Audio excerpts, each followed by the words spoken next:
Hey, Newfound Drone Productions, how you doing? RC dude, good morning. Hope you're doing good, everybody.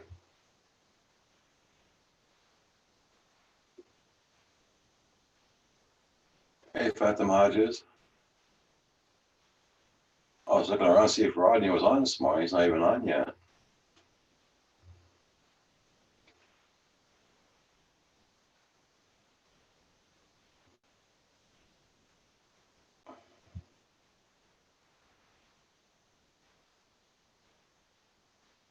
Hope everybody's doing good. Hope you got good weather. RC dude, nice to see you.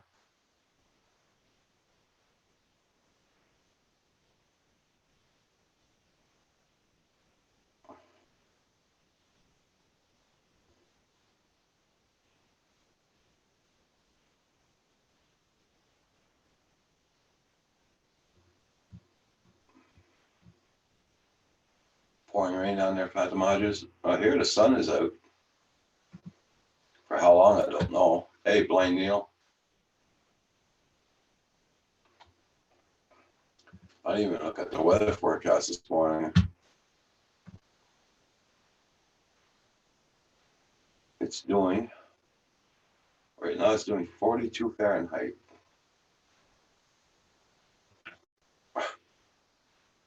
And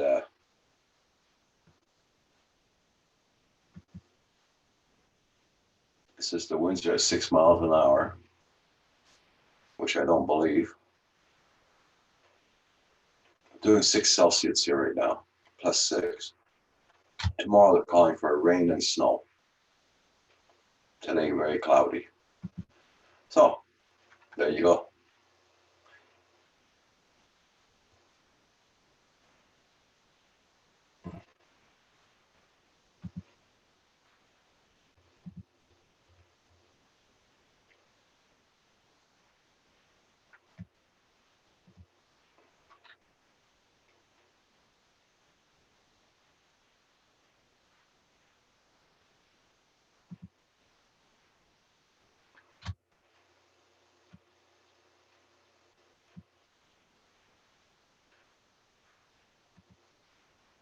There you go. I'll show you what it's doing outdoors right now.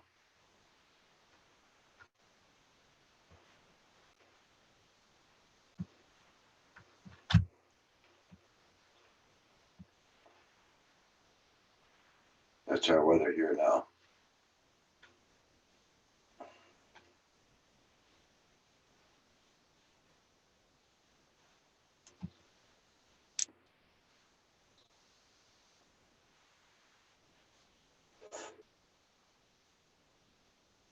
Hope you've been doing good there, Bill. Newfound Productions.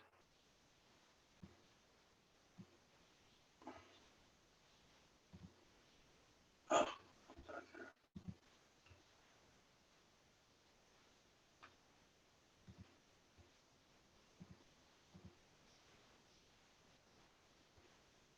I know I'm early this morning.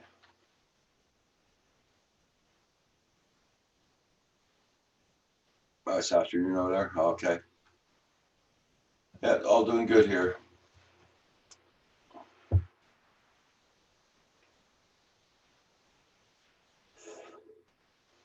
Just fine, just fine.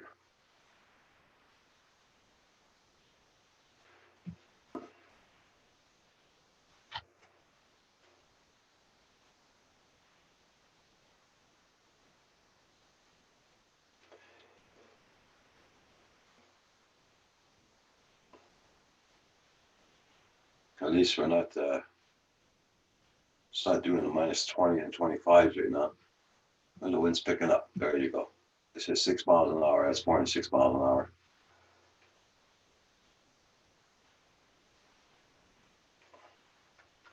Hey, Cordarso Media, long time no see. Hope you're doing good. Hope you're not working too hard.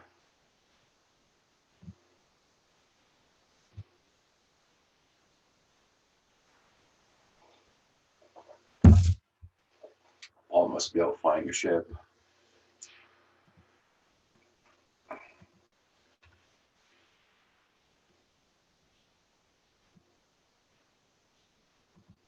Unless it's raining down where Paul is right now, I don't know. I'll check the cam out right away. See if he's flying.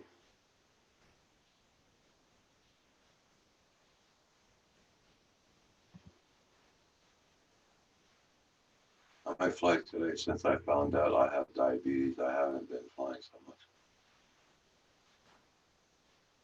Hey, Sparky 107, 107, how you doing?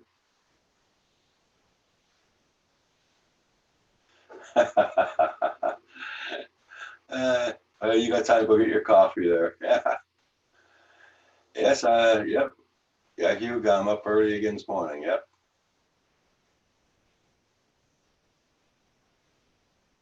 Hey, Joan Poole, good morning, good morning. Hope you're doing good. Love to rip FPV. Nice to see you.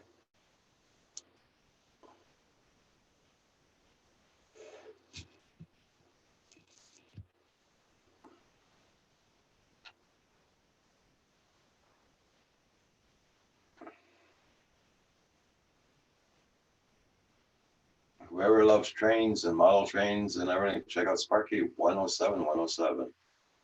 Very good channel, guys.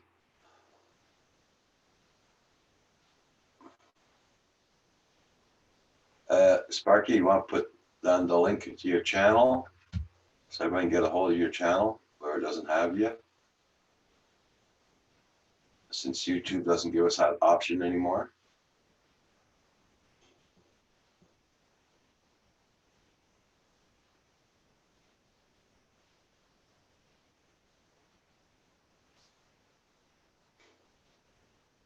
I sent you a link this morning, Oscar. I don't know if you got it or not.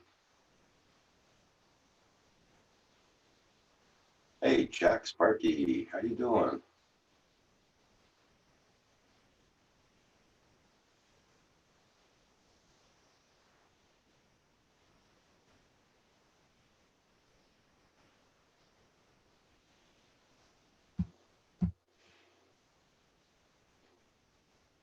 Oh, okay there. You, no problem.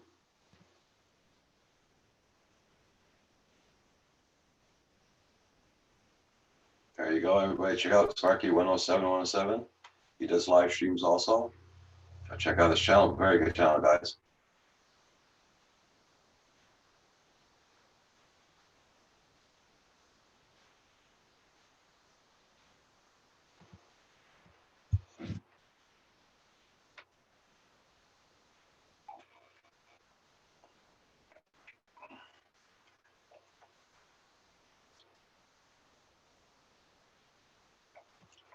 Hey, Kenny, what you been up to? You've been working a lot? I'll be back shortly. I have to give him breakfast. Oh, okay there, Kenny. No problem.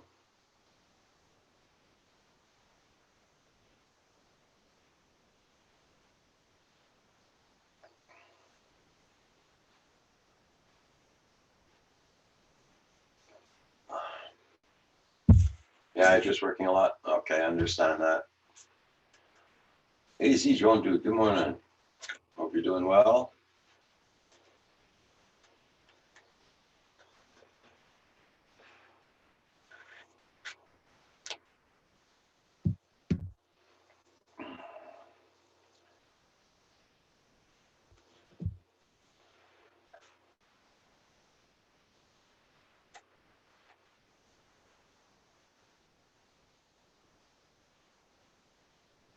Okay. Tons of Costco deliveries.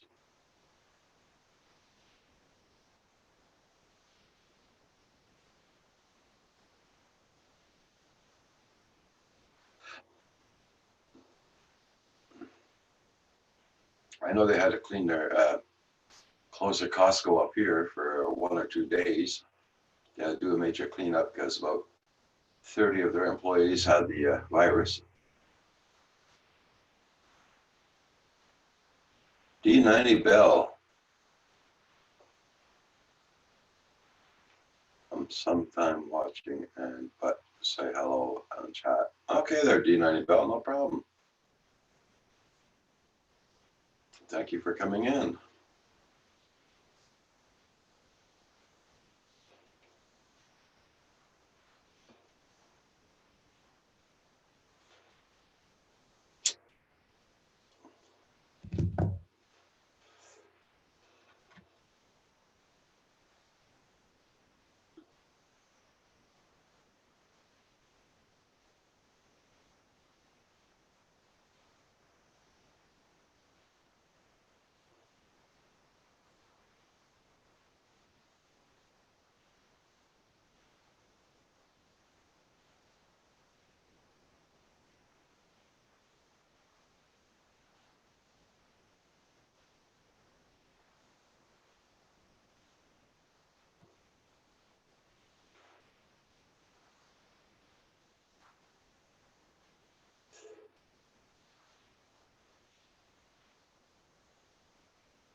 everybody, check out everybody. Make sure you got them. Their channels.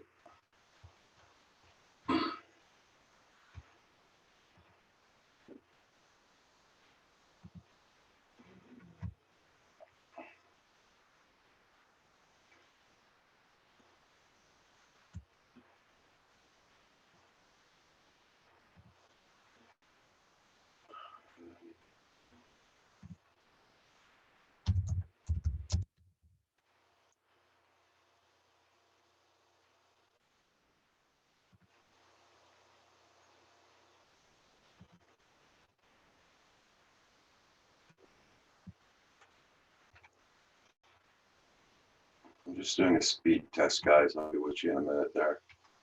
Because I think I'm starting tomorrow morning when I start bugging this my internet provider like I used to do. I'm gonna keep on bugging them again. Getting fed up with this crap. Hey, Joe Nut, how you doing? Glad to see you.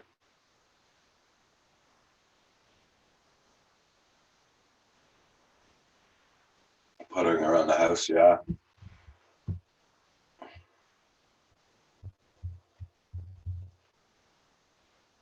Not very much we could do, right?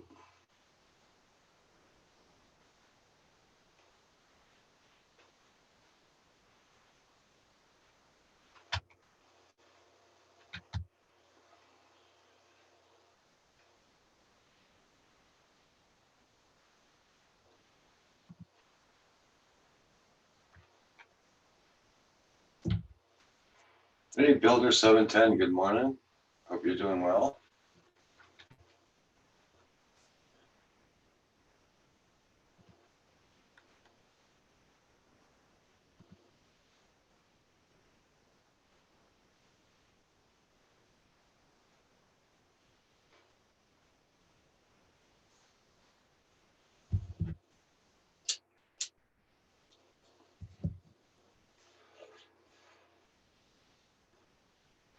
Yep, doing the same here, going through major FPV withdrawal. I can understand that there, love to rip.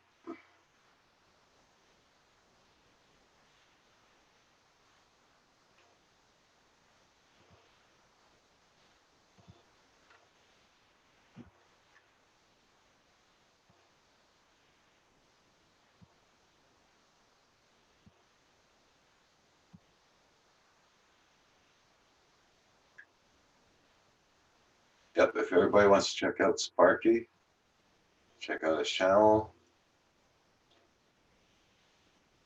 Good morning, Paul.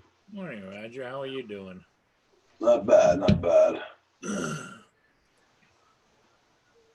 I didn't sleep too good last night. So Oh, I was up and down all night long editing and posting, and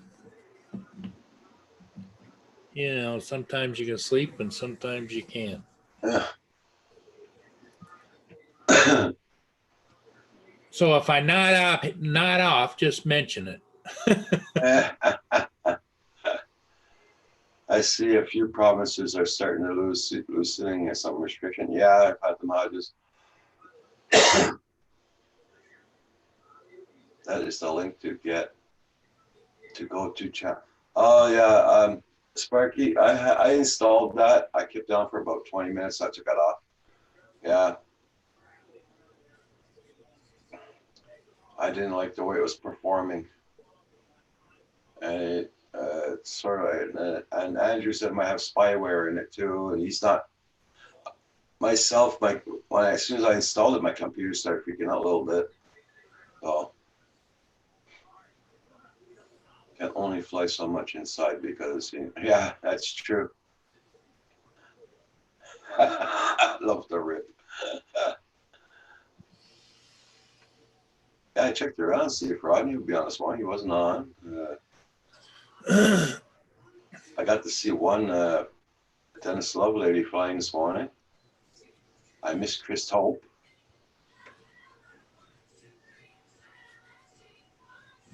And thanks to Misty, she woke me up early. Oh yeah, what time? 6 o'clock. I was up at 4:30. I was up at from about 12 o'clock last night till 3 o'clock this morning. Yeah. Yeah, Sparky 107. I know that turns all the names green. Yeah.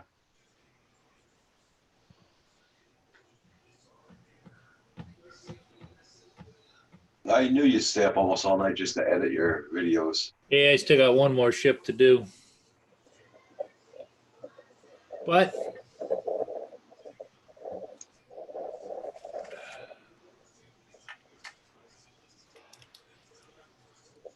is what it is. Yeah, Sparky 107.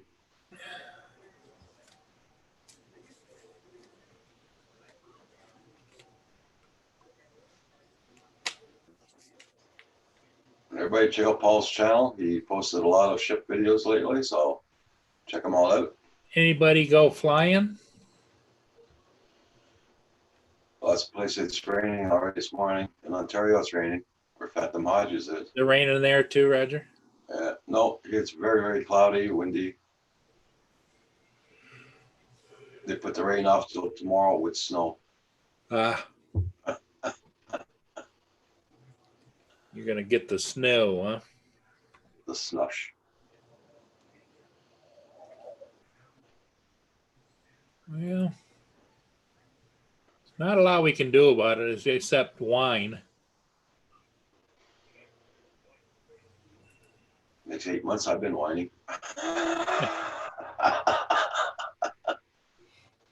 Yeah.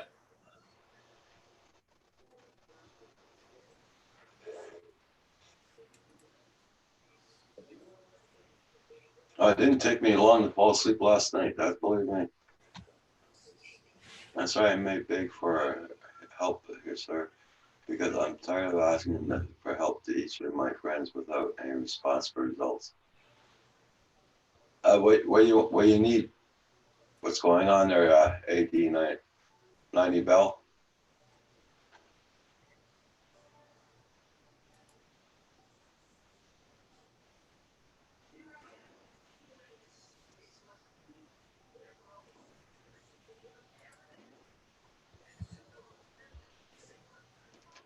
Jackson RC, how you doing this morning? We did yesterday, it rained today, so somebody today in the hangar. Okay. Well, at least you got a big place to fly around in the hangar.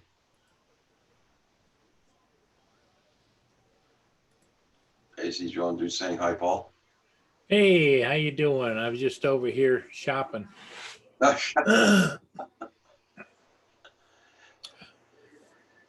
Well, not really shopping, just checking the progress on my shopping. Okay.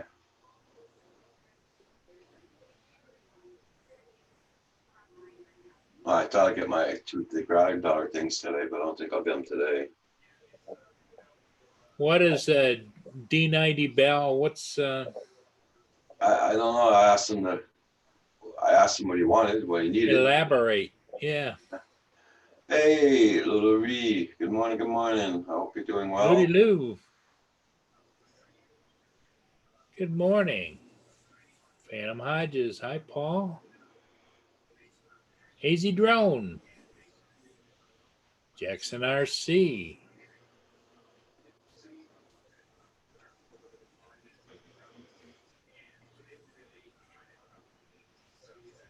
Sparky's here.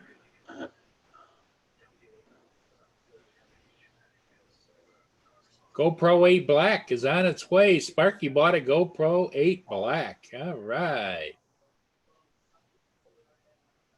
Spent a lot of money in the morning, but it's worth it.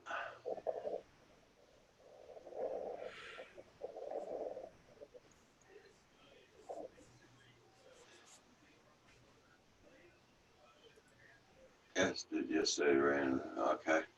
Yeah, I know here they were saying it was supposed to rain all day, but they changed their minds. Now it's only cloudy.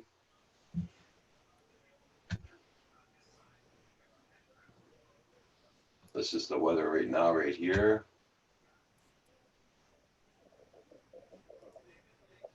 Just clouds.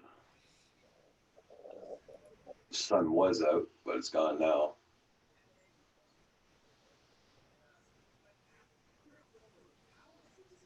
It sure is a nice picture, Roger. Mm.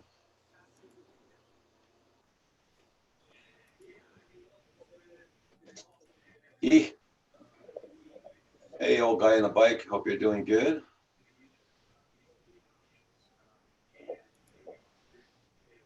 Roger, keep it down. Don't need the wife to hear you. This would be your first GoPro of any number. Ah, that's cool, Sparky.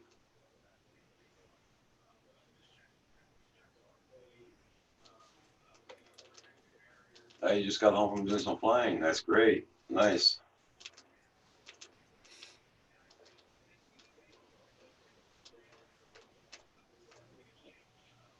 Old guy on a bike's here. Sparky, anytime you want to come on the panel, let me know. I'll give you my email. Yeah, I'll send you a link.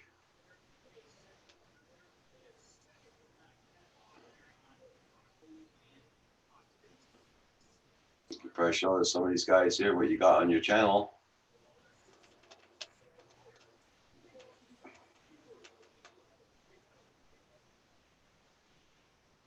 The way it's going now, I have a feeling a lot of people are finding hobbies to do something inside the house.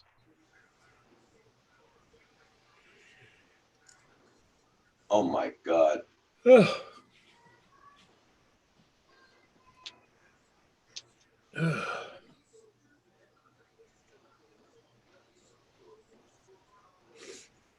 I wonder if I can get hit by my internet provider if I make a video calling them out.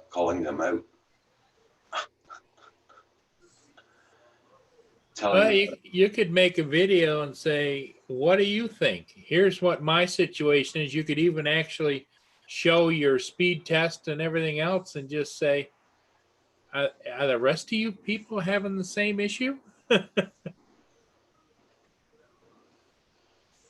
don't know if I can get backlash from that or not, but Well, you're not going to get Customer of the Year award, but by the same token, as long as you're telling the truth, Roger, what can they dispute? Bell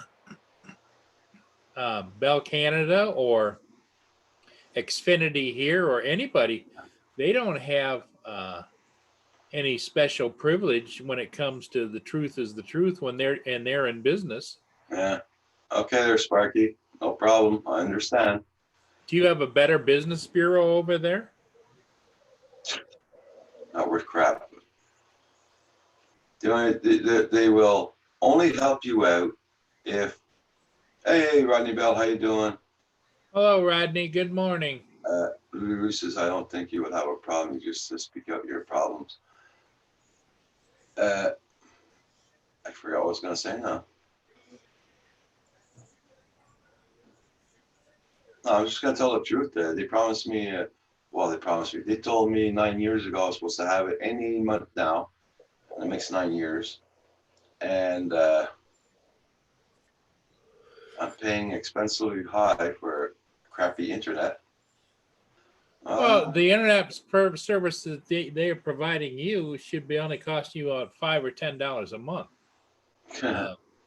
not whatever you're paying, because obviously you can include in that your cable, because the cable works okay because you get Netflix and everything else. It's just the online service isn't what it should be.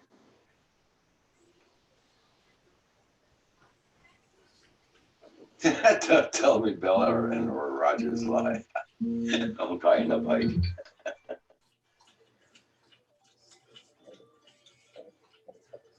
I do not know how come my freaking phone, the alarm is set for 9 o'clock every morning. I do not know. I didn't even set it. How did it set it so? I do not know. Well, you'd have to go to alarms and make sure you turn it whatever you got off. I don't know how the hell it set itself up. You could have hit a wrong button and it just did it. Or the other thing, when I use the phone and I stick it in my pocket Yeah, and I forget I think I turned it off. I didn't turn it off. Next thing I know, when I take it out, it's got all kinds of stuff yeah, on there. yeah. It happens to me many a It time. was like it was pocket dialing and talking around the world. And hang on a minute, the squirrels are after more peanuts. Old guy on the bike says, Paul, he watched that documentary. Oh, did ya? Yeah, Did you like it? he said it was good to see.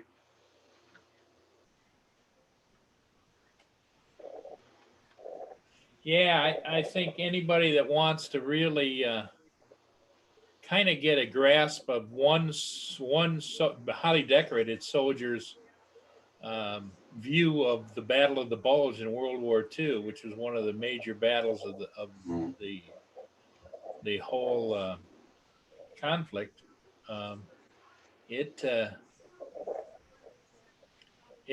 kind of an eye opener, and you can see the emotion in Lynn's dad when he recounted it. The reason they did the documentary, just so everybody knows, is that for years and years and years throughout his entire life, he didn't want to talk about it to anybody. Then all of a sudden, when he started to be later in life and ended up in assisted living, he decided it was time to tell his story, which he did. And he died about a year later. So, but and so much of that goes on. All those people that served and made a difference in World War II, they're dying all the time, and their stories are not being told. I don't mean to be a downer, but I think it's kind of like, wouldn't it have been cool if we'd have had videotape or some kind of a documentary of what George Washington went through, or what Thomas Jefferson went through, or in your case in Canada, some of the heroes of your country, what they went through, where they actually, you could see and hear them tell their story. And those are all stories lost. And I would encourage anybody, even if you don't go to the extent that Lynn did with her father's production company coming out and doing it.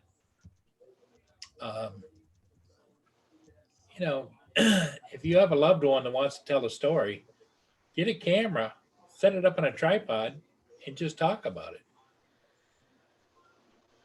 You'll be glad you did afterwards.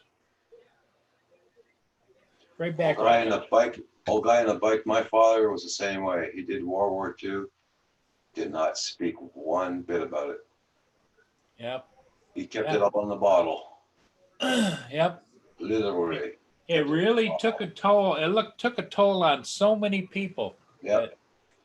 Thousands and hundreds. Well, took a toll, and a lot of people gave their all, gave everything, their last measure. Mm-hmm. But the survivors that didn't necessarily really survive.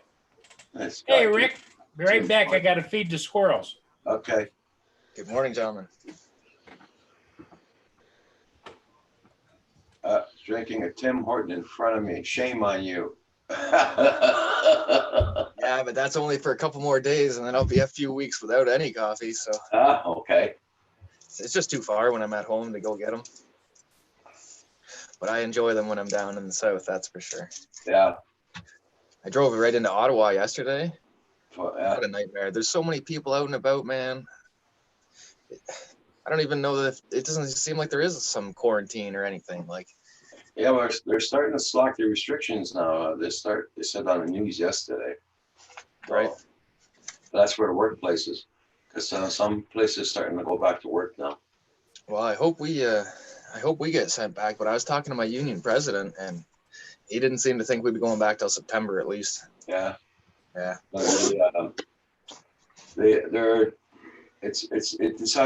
it all depends on which province you live in. Yeah. Looks like my camera might be a little dirty there. Yeah. Old guy on the bike says, "Good morning, Carpenter Rick." Tim. Good morning. Good morning. Hope everybody's having a fantastic morning.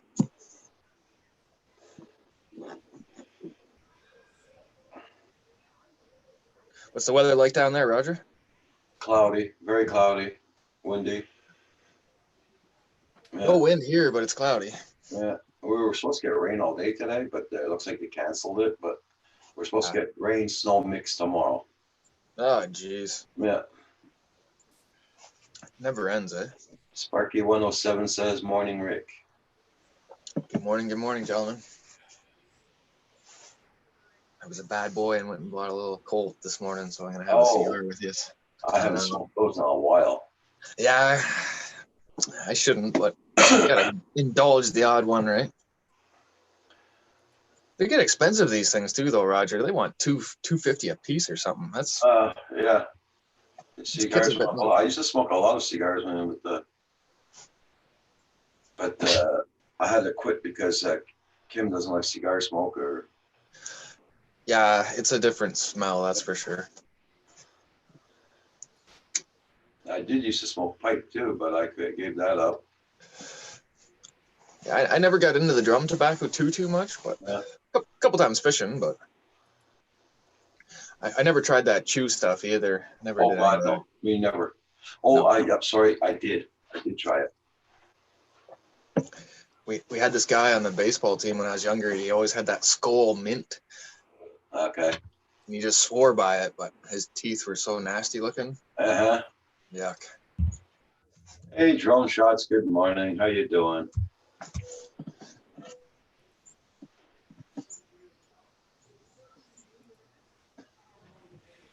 Good morning, everyone. I'm just lurking in the dark corner of the chat. Okay, Blind Neil. Good morning, Neil.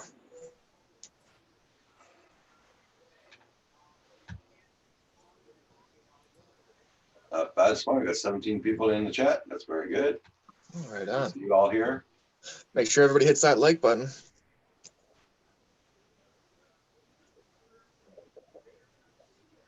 Is your roommate awake yet there, Roger, or no? Oh, hell no. Hey, Metro Drones, how you doing? You'll probably be up around 10:30 probably.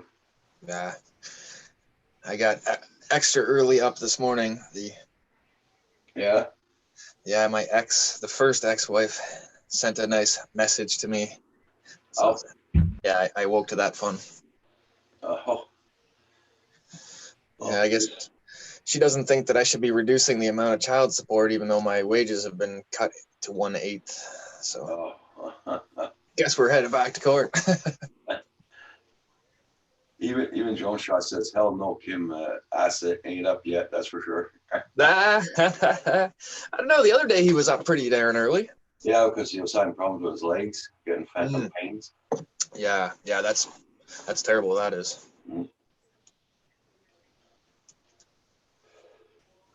I woke up early because the dog woke me up early this morning. Look, the sun's up. Let's go out. Yeah. This guy, he's the same. As soon as he sees daylight, he wants to get out there and bark at anything that moves.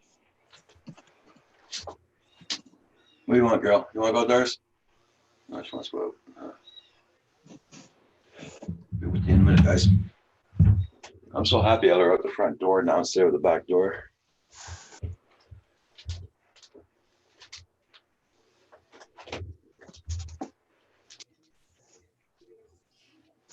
Hope everybody's having a fantastic Sunday.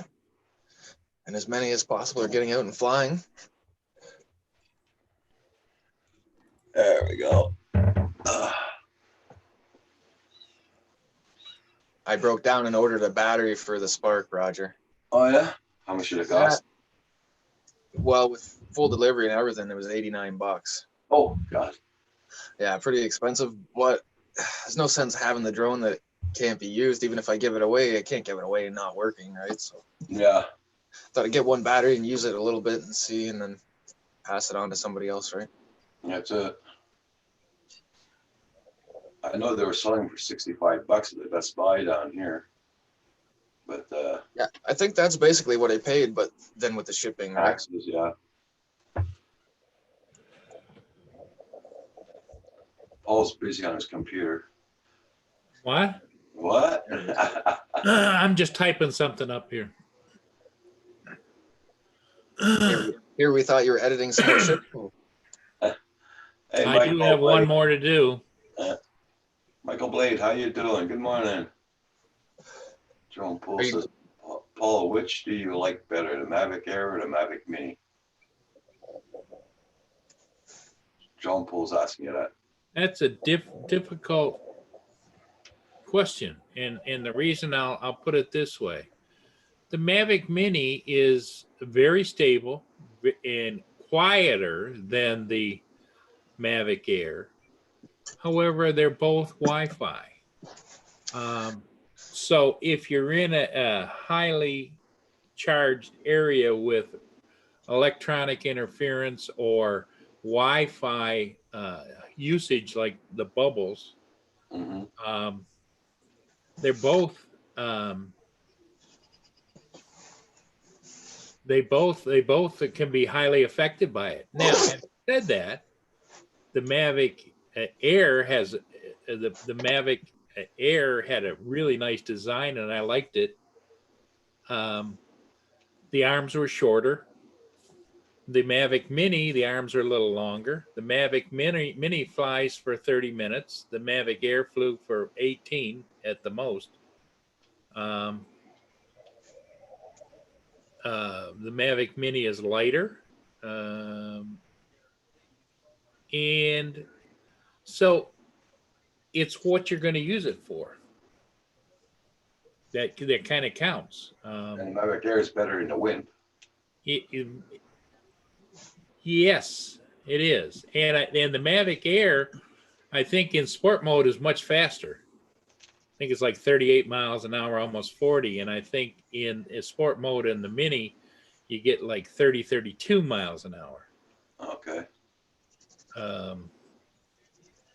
But the interesting thing that's going to happen now is when this new supposed Mavic Air 2 comes out with OcuSync, which eliminates all the Wi-Fi issues, new batteries that now are going to fly for 30 to 32 minutes.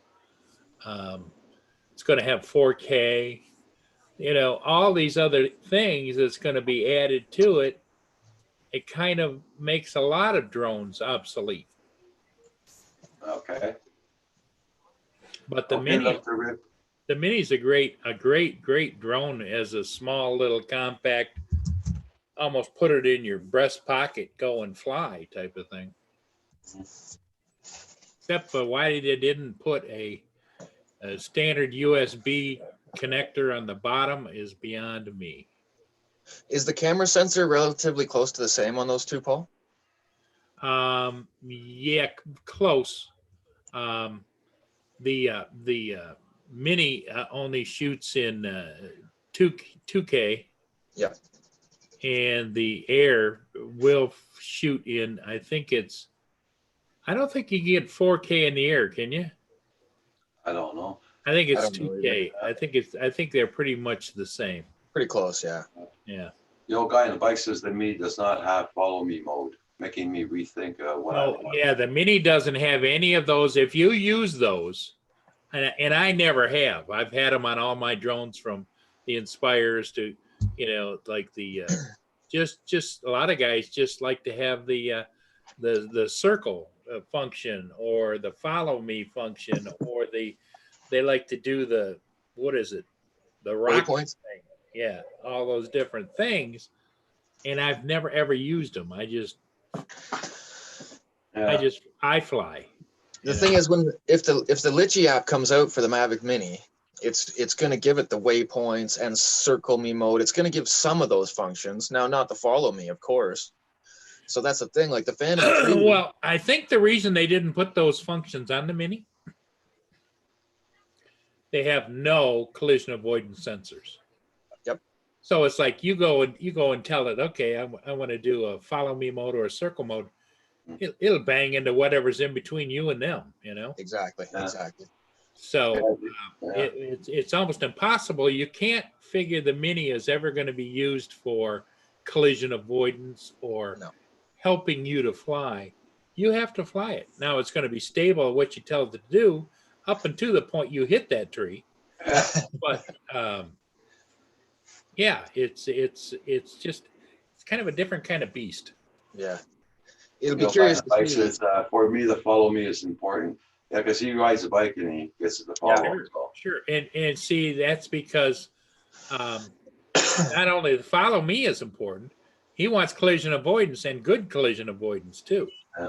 Yep. So if you're going to do that, that puts you in another category of should you look at the Skydio? Exactly. Or because there's nothing wrong when you get up into the Mavic 2 Zoom and the Mavic 2 Pro, they will do a lot of the same functions, but what they do is they do it more of a cinematic thing. They'll go way up in the air. They don't come down and just hover right behind you. Mm-hmm. Joan Shaw says neither does the Inspire 1V2. I do waypoints all the time. Yeah. Okay. See, I don't use waypoints. I don't use any of those functions on my other. I never have. But that's just me. Because my theory always was, unless would be a planned thing, I'm out there in the field and I'm not sitting there going to try and figure out how to, while the drone's sitting on the ground, figure out how I want it to go here and I want it to go here and I want it to go here and I want to, you know, it's just as easy in my mind for me just to put the damn thing up and I'll go to here and I'll go to there and I'll, you know, do my own waypoint thing. Yeah. But there's a lot of guys that they're comfortable and they're quick, a lot quicker. My great big gnarly old fingers poking on the damn now. Good morning, Max Sarah. 420.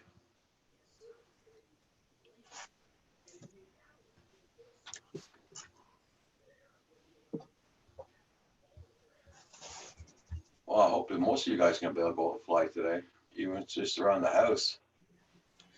I think that's what I'm going to do. I got some Whoop batteries charging right now. Okay. It's starting to get to that point where I'm just going to get the wing out and fly it here anyways. Deal with the repercussions after. Yeah.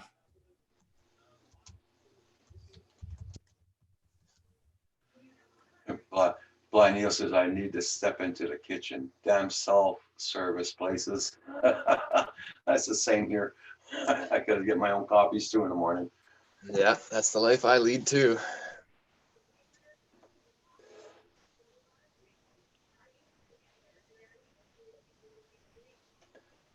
So besides, when you plan on going back up to your property there, Rick? Thursday night, we leave at 6. Okay. Yeah, so I got 4 more days down here and then back up there for 2 weeks and then back here for 1 week. And then I'm not sure after that because who knows how this virus is going to play out. But, yeah. You bringing the kids with you to go back up or are you going alone? No, this one, they're going to not come. They want to stay with mom. So yeah, they're going to stay with mom and I'm going to go up and it's bear hunt, right? So. Oh, okay. Yeah. It opens on the 1st of May. And I do all the cooking for the boys and everything. So this year I'm not actually participating in the hunt, but I'm doing all the prep work for them, getting the bait stations ready and cooking all the food and all that kind of thing. Oh, that's good. Yeah, I haven't felt great. Are there going to be a lot of hunting just with the restrictions? No, see, that's the thing. So it's actually just going to be the guy we bought the land off of and my partner Daisy in there. Okay. Because nobody else is allowed to even come to the island. So that's it. Yeah. Asgard Studios saying good morning, Paul and Rick. Hey, good morning, Hugh. Good morning there, Drone Pool. If you're still sitting in the chat, I can't read the chat this morning, gentlemen. So yeah, he was here a while ago. Yeah. He's probably off on his way to church if they're doing that, or however they're doing the virtual church, I guess. Rodney Bell is. I know that he's gone. Yeah. I didn't see Rodney on this morning. I don't know if I just didn't get a notification. Okay, he didn't. That's why I went on early. Yeah, I didn't know. I didn't notice that. I actually waited till 9 to look. Okay. Well, I went on 8:30, so. Yeah, I just get up and do the gardens in the morning anyways.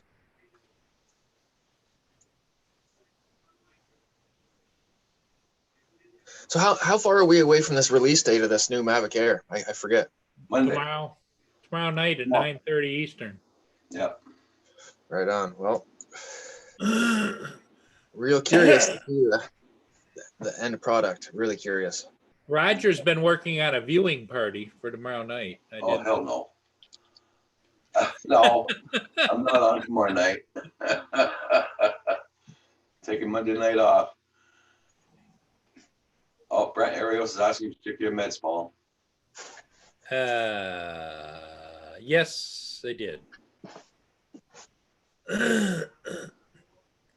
See, that's the other thing. I got to go to about 10 minutes away from Gary there and pick up my motorcycle on Thursday. And it's looking like we're going to have to trailer it back home, but we'll see.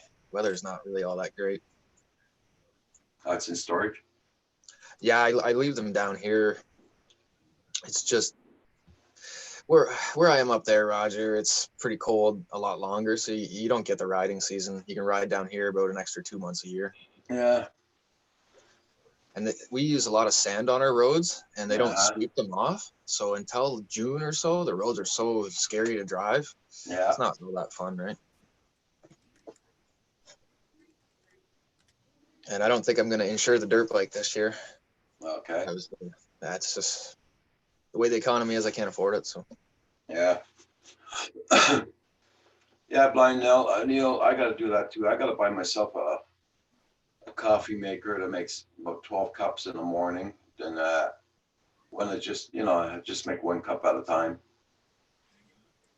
Yeah, Those are you need awful. one of the like a bun coffee maker. Yeah. I seen the one with the timer. They're awful though, because if you're actually getting to sleep in and it kicks on, then you wake up to that smell and you have to get out of bed. Well, how many between you and Kim? How many cups of coffee you figure you two of you drink a day?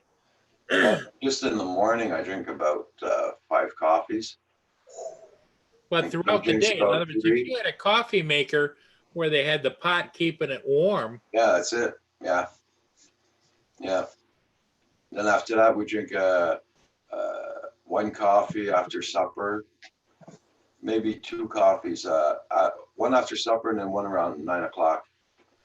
So you guys drink a full pot of coffee each a day? Oh, yeah, yeah. or more. Yeah. Yeah, it's in between 2 guys, though. That's not so bad. Yeah. Yeah. Well, Well, I that's used to the be- thing. You could have a regular bun coffee maker on the counter, Yeah, and it would keep it warm. It has the more warming plate and everything. yeah.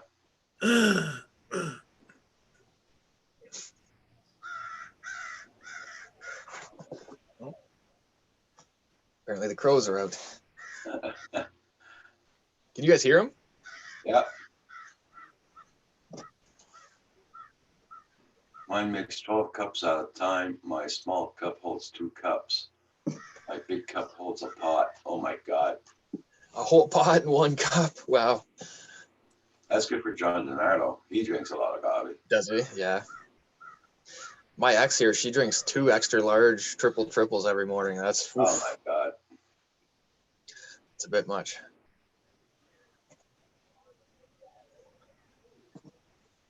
Now, I was looking at the coffee makers the other day and they're kind of expensive. What's the hell with that for now? Yeah. I use the percolator on the wood stove, or I have like a little drip basket that I put a filter in and a little scoop of coffee right into a mug, right? Yeah. I think that's what Hugh does too. Well, I find it that way. If you want a little stronger or a little weaker, you can just adapt your own Yeah. flavor. Right?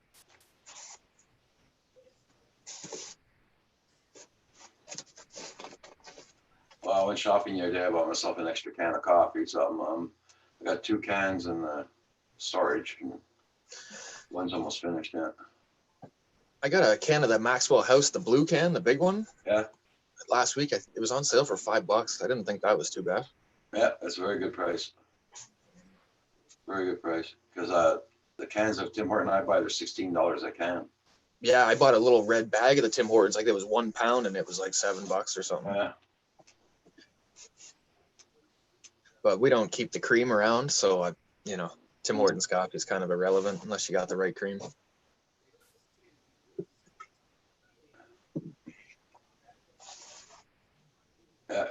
Duke says, yep, I do pour over coffee. Doing it right when you said that.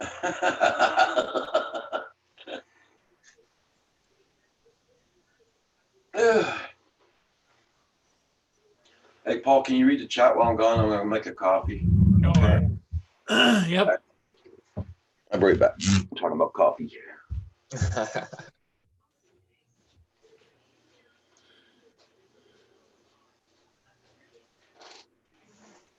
Okay, Sparky 107, you have a good day too. Time to get the day started. What time of day are we at there, Paul? It is 9:26. 26.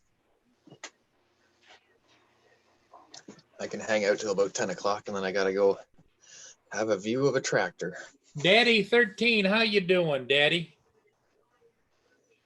Can you imagine having 13 people in the house?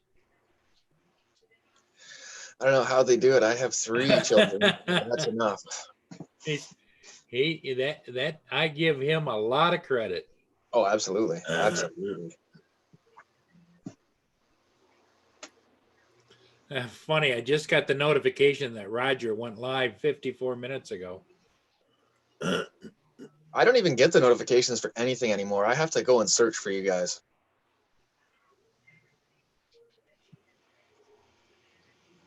Like, I think your video was posted for an hour before I even was able to find it, Paul. Yeah. Yep. It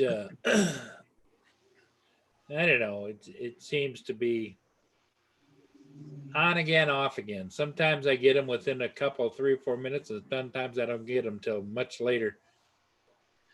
Yeah, I don't think there's a real rhyme or reason to it.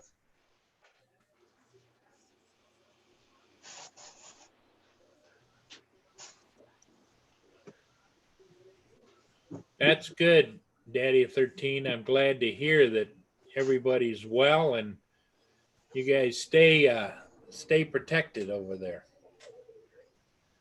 Yeah, I hope all of the people in the chat stay healthy. Yep. It seems like if we just keep this up a little bit longer, it'll get behind us and things will start moving forward. Well, personally, my opinion, and maybe it's just me being a little cynical, I don't think it's ever going to go back to the way it was. No, you're right, Paul. It's not. But I mean, it's the same thing when cars were introduced to the world. Yep. Or, like we've had big changes Can before. you imagine when they first came out with cars? A few people had them. There were no stop signs. There were no parking areas. There was no whatever. You used to just pull it up where the horses were tied up, Yeah, and exactly. Now it's like, now if you see a horse, it's like, wow, there's somebody on a horse. Those people that knew that there was speeding tickets and freeways and all kinds of stuff, they'd have said, "You're kidding." Yeah, no kidding. Yeah, I think you're right, Paul. We're all just gonna have to adapt to it, but obviously we've adapted over the thousands of years. We're living in houses. We're not laying in the bush sleeping anymore, so we'll make it through. Well, either we will or we won't. I mean, it's like you can't live your life in fear. Exactly. Yep. But you have to use the noodle a little bit more than what. Well, that's exactly it, Paul. I'm just amazed when I see young people out and about. When I go down and fly by the water, they're all over each other, and they're not a family. It's like they don't know where that person's been or who they've been hugging on, or it's just that chain thing. Exactly, Paul. Exactly. And none of them have a mask on. Nope. I know. I wear my heavy duty masks, and everybody looks at me like I'm, from Star Trek or Star Wars. But you know what? I'm pretty healthy. Okay, there's Sparky. You have a good one. Sorry I wasn't here when you left. Daddy of 13. We're getting along pretty good there, Daddy of 13. I'm glad you're doing good too. Max Air, Daddy of 13. Mike, how you doing, Mike? WTF, what you doing? How you doing? I'm on that boat to Rick. No notifications at all. Okay. I'm going to be a life with Rona now. I know all the big stores are all closed here this morning. shopping centers, everything, the grocery stores, everything are closed. Yeah, we were trying to figure out last night how to get Roger that cable he needs. Everything's closed. Phantom Hodges, yeah, you ought to come here in the town about 10 minutes east of me in the Mennonite country here. All kinds of horses on the street. Oh, yeah, that's for sure. We have some of the Mennonites too. Yeah, we got a couple of Mennonites down here too. There, they, Horse and buggies. yeah. People are Otherwise- like, oh, you got no Mennonites there. I said, oh, yeah, we do. And next thing you know, where I was working, I should say, the Mennonites were coming in doing the work in the building. Yeah, they're Yep. quite the carpenters. Yeah. Yeah, we have all three kinds of all the varieties of Mennonites. We have the Orthodox, the unorthodox, and Yeah. everything in between. Some of them will drive a van, and other ones you don't even have rubber tires on your vehicle. whether That's be a it. buggy or not, you know. But they seem to be happy in their life, so I mean, you can't begrudge them. No, if that's what they believe, God be with them, you know? Yeah, that's it, Paul. I believe, you know, as long as you're not hurting anybody else, you should be able to do what you want. Yeah. That's why we should be able to fly whenever we want, wherever we want, because we're not hurting nobody. WTF Mike says we have Hooter rights. Yeah, we got those. We got them same ones. Who? Yeah, I'm not even gonna try and say it. I know. Every time I used to go shopping at the grocery store where I used to live before, they used to be there doing the shopping too at the same time. And you know, again, like we would get into a long chat and all that. Very nice. Oh yeah, yeah. We've had them build a few structures that we had contracts for. People want to post and beam barns, so if we just pass them the work, that's what they do. That's their profession, right? They do a fantastic job, and it's so fast. No hydro wires and nothing. Yeah, they're tough buggers, believe me. It depends on which kind. Some of them are allowed now to have hydro in their barns, just not the house, and they're allowed to have a cell phone in their barns. It depends whether you're Orthodox, unorthodox, Yeah. old world. There's so many different ones, right? All I see are newfies, all newfies around here. That's Bill, Newfound Drone Productions, Bill. Bill, you're seeing Vikings over there, not Newfies. Mm-hmm. My work partner and best friend, he's from Piccadilly. Okay. I hope you're doing good there, Daddy of 13 and all that. With all your children there stuck in the house. Oh my God, it must be a madhouse. I bet you the coloring books and the crayons are getting used up fast. Oh, hell. Yeah, but his children are getting on with the age there, so they might pass that now. Oh, geez. Yeah. Our hoots have really embraced technology, yeah. Hey, Ron, how you doing? Ron, N9XYI. Good morning, Ron.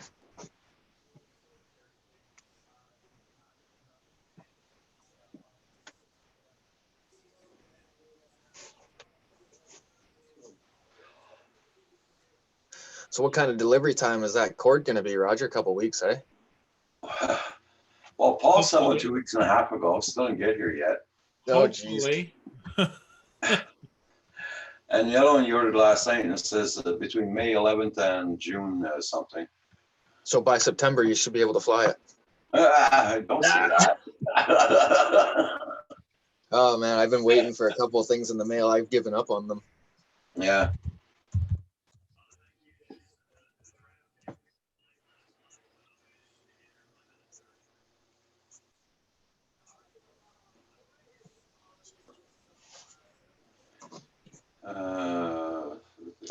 Five cups.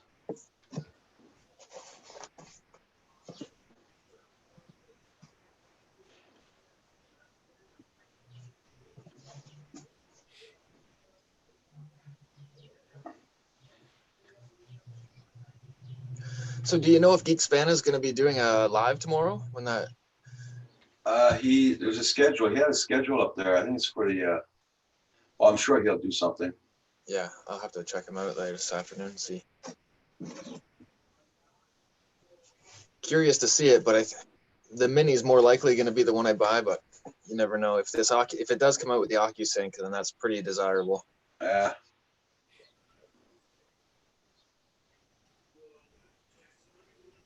Although $599 versus $1299 in price is also Yeah. a big difference, right? W2 Mike says, I was one of 13 kids. My dad had a secret weapon. It was called "Get Your Ass Outside and Play." And Daddy of 13 says, yes, it's a madhouse. There's still 11 of them in the house. And the internet is being tested. It's testing us out. Yeah. I can bet. imagine. Well, geez, just with you and Kim on there, Roger, you say it gets bad. Imagine that, 11. Yeah. Ooh.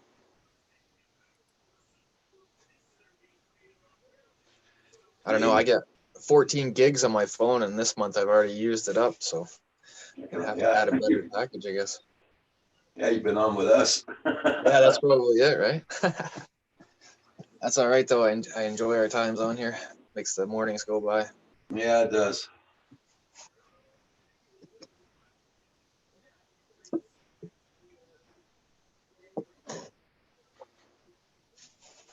Make sure everybody in the chat hits that like button and subscribe to everybody else. Support everybody you can here. It's always been a great community for the last 2.5 years. Yeah. Yep, Roger's been working hard.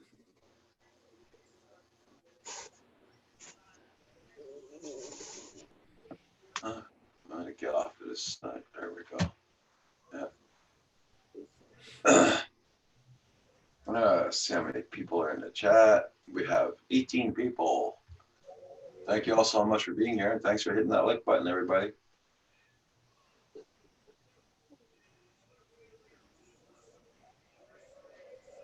Yeah, Mike, it feels like I got dial up here. I know what you mean.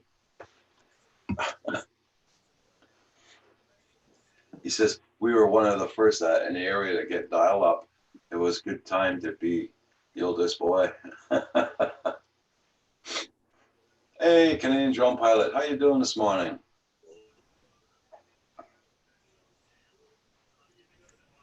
Good morning, good morning. How things in Waterloo? Sorry, I was late night editing my video about the Mavic Air 2. But do you have the Mavic Air 2 already, Canadian drone pilot? Or are you just updating on it? I haven't.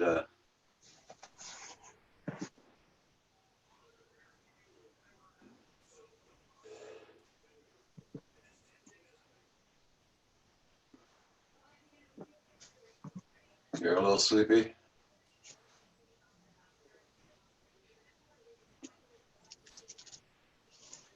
I'll be right back, John. I sent you a link, I think, by the way, Richard, this morning. Are you just summarizing all the features and the important that they will be? Okay.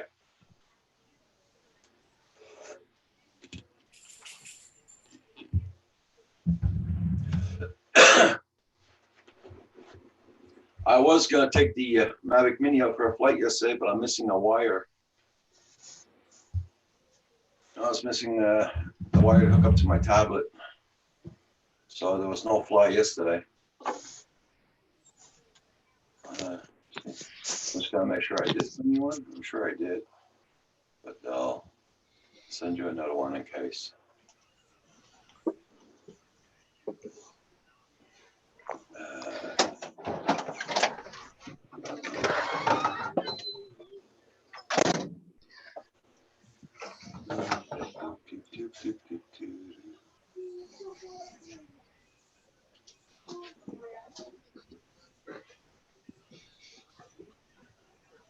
Whoa, dark. There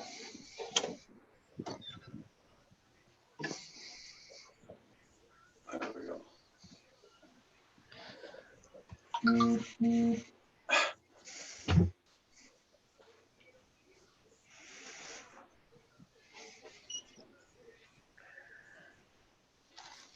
Oh, I just got a notification. I'm on live.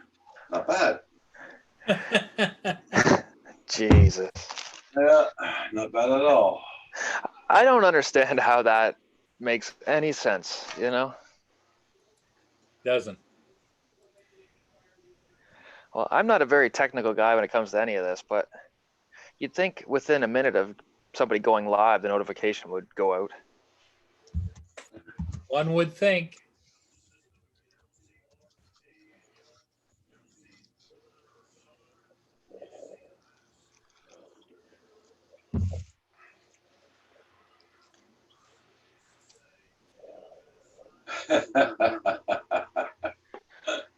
Yeah, Max Air 20, 420.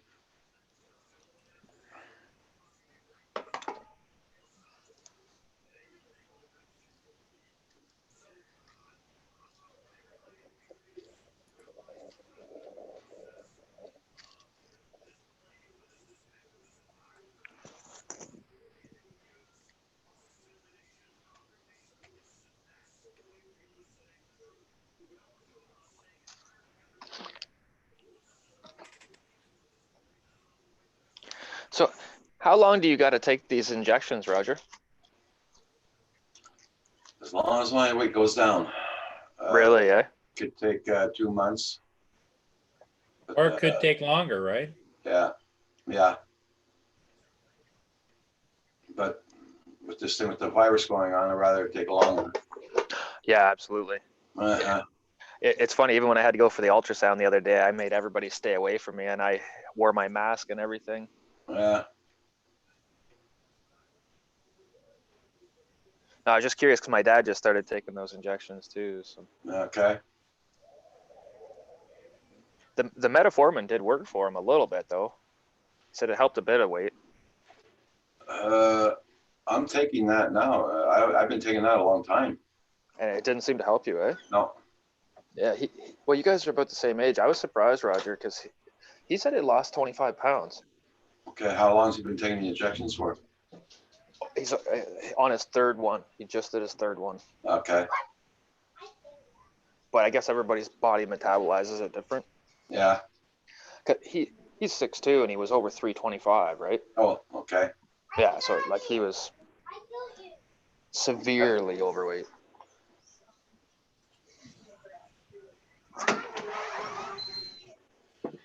But he's got the gout started in one foot there. That's bad. So I'm not sure if that's got anything to do with it, Roger, because I don't know enough. But No, that's one thing you gotta watch out for. When you're diabetic, man, it's your feet you gotta watch out for. You got to pamper them. so the diabetes has to do with that's why the gout came. Yeah. Yeah. Okay, I wasn't sure, but Yeah. My dad lost his 2 legs. Well, didn't lose them.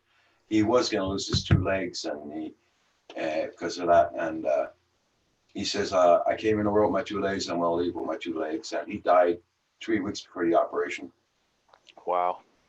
And my other brother, my brother, I should say, he lost 1 leg, and then the other leg got so bad they had to take it off. The other leg off within 3 or 4 weeks, but he passed away before it was going to happen. Wow. Yeah, Yeah, my great grandfather was the same thing. He was a heavy drinker. Mm. One day they found him laying on the ground. He had alcohol poisoning, I assume. He went into I guess it's like a ward in a nursing home. Yeah. After 8 years, he got up, he felt better, Yeah. left, started drinking again. 2 weeks later, they had to cut his 1 leg off. And then, like you say, a couple of weeks later, he passed away. Yeah. I'm glad I quit the alcohol. Hey, love my drones. How you doing this morning? Good morning, LMD. How's it going? Love my drones says, hey, Carpenter Rick, whose name is in that? And it's not in the chat. Well, Paul is in the chat. His name is there. Mine's there. Carpenter Rick. Carpenter Rick can't see the live stream. Can't see the chat guys. So Yeah, the kids have confiscated the extra tablet, so.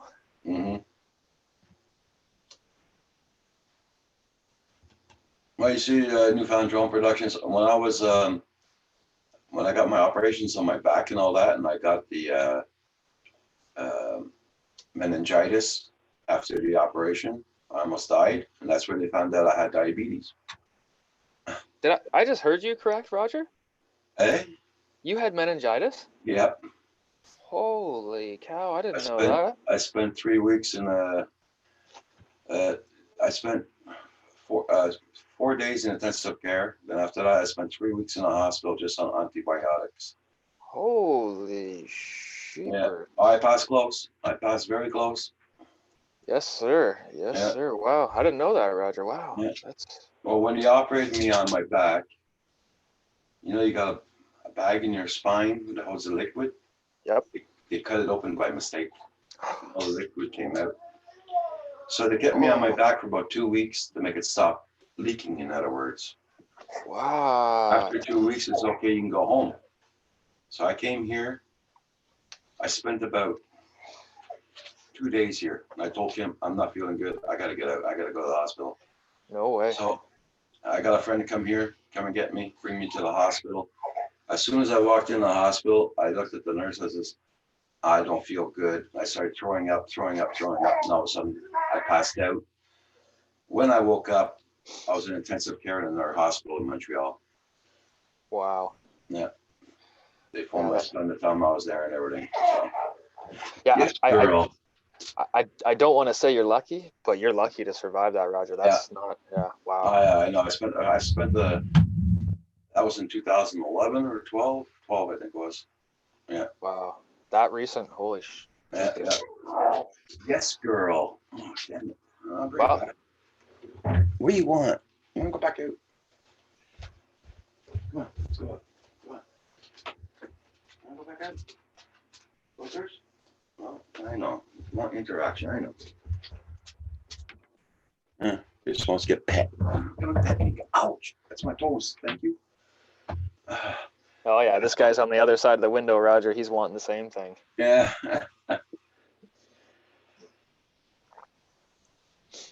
She's been sneezing a lot this morning. Yes. Is the grass and stuff starting to grow a bit there yet, Roger? Or? Well, on the side of the house, it started growing a little bit, but that's about it. Yeah. It's still soggy on the lawn there. This afternoon, as soon as I get off of here this afternoon, then I'm going to go outdoors, start cutting branches off those prune trees. Yep. So they won't hit Kim in the face when he goes by with the tractor. Yeah. I gotta trim those trees there. So I guess the birds get to eat most of those, do they, Roger? Pardon? Do the birds eat most of the prunes? The crows, yeah. But yeah. Blind Neil says my daughter had her lung collapse from meningitis. Okay. Wow. I had a collapsed lung when I was 19, but it had nothing to do with anything. Yeah. It was a work-related accident. So I did 3 months on my back in bed, and then it seemed to get better. Okay. Hey, good morning. Good morning. How you doing? Waking up. I'm waking up. Yeah. You're like Paul and you are both guys are working night times on your computers. Oh, my wife tells me, "Are you still up?" And I'm going, "Well, why are you still up?" And during this whole thing that's going on right now today, Yeah. so she's been stuck at home for almost 5 weeks. Me about 6 weeks now. Yeah. And she started taking up crocheting. Oh. So she's got this big project. She's making all these squares, and she's going to make this big blanket. Mm-hmm. And I can hear her every once in a while just cursing up a storm whenever something just doesn't go right. And then she's got to take it all apart, the square that she's trying to do, right? Yeah. Start all over again. And I just stay out of her way. It just keeps her busy. That's what makes me happy, right? Yeah. So where I grew up north, we had this farming thing. It's called 4-H for all the youth to learn, valuable skills. And crocheting and knitting was actually one of the ones they taught. Oh, really? Yeah. Not something I'm proud, but you know what? I can actually do it, right? they just, you know, they taught you the cooking and how to fix your own clothes. And, you know, there's lots of single men that needed to know how to do those things, right? So I can Yeah. appreciate her patience wearing thin with it because it frustrated me too. Yeah, life skills. Yeah. Hey, well, I guess back in the day, those skills we had to have, right? Exactly. Yeah, no kidding. And it's interesting. Like I can get this whole working from home thing now because normally I'm in an office, right? Right. And the fridge is far too close. Yeah, it's just too close. It's like, yeah. Am I hungry? Am I thirsty? Yeah, man. How's the weather in? Jenny, Craig, and I are going to be best friends after this. Oh, geez. How's the weather in Waterloo there, Rich? Yeah, it was looking hopeful early this morning. I was thinking, ooh, I might get out and fly. And then it started to drizzle. So, and I'm down to 2 drones now. So, little story here. So, I was looking at my drone inventory, and don't get me wrong, I love each drone for what it can do. Okay, and that's really important to me. Like, everyone kind of looks at a drone and then compares it to the next one, and then they get into this. This is what I like about it. This is what I don't like about it thing. And they say, oh, well, this one's crap because it doesn't have this. And that one's great because it's got this. And why didn't they put this one in that? Well, there's a logic behind it. It's called marketing, sales. And you can't put everything into every drone because you're just not going to sell them right. Yeah. So they're all scaled based on, what the company thinks or the manufacturer thinks that certain segment or that certain market of people are going to be looking for. Yep. So I sold my Spark Flymore combo on the weekend, and I sold my original Mavic Air Flymore combo. And of course, you never get ahead with these things. You're always taking a bit of a beating, but I'm okay with that because I'm a firm believer of I got my use out of it. It cost me X amount of money at the beginning. It's like anything, you get slight depreciation in there. Yeah. So, but I think, paying it forward and selling it to people who are really eager to get into it. And this one guy told me he was looking at sending the Spark Flymore combo to his son for his birthday. And he was he has Sparks and he has like 2 of them and he loves them. And he wanted to send one to his son. And he saw my ad in Kijiji and he jumped on it. And he's, he didn't even bother. Like, I had a few people, of course, lowball you. And I put right in the ad, no lowballs. Come on, don't waste my time. But some people just got to try, right? Yeah, I seen your ad now that you mentioned where you had it on there. Every morning I wake up and check that, both your area and my area, right? Yeah. Just because, there's always some deals. Exactly. And I think I did pretty good by it. And I think the person that ended up, and the 2 people ended up getting the Air and the Spark did pretty good by it, considering everything that's there. And it has low flight time on both birds. So, and that's where I'm getting to. I have more flight time on my Mavic Air 2 Pro than I did on the Air and the Spark. And the bottom line is you can't fly at all.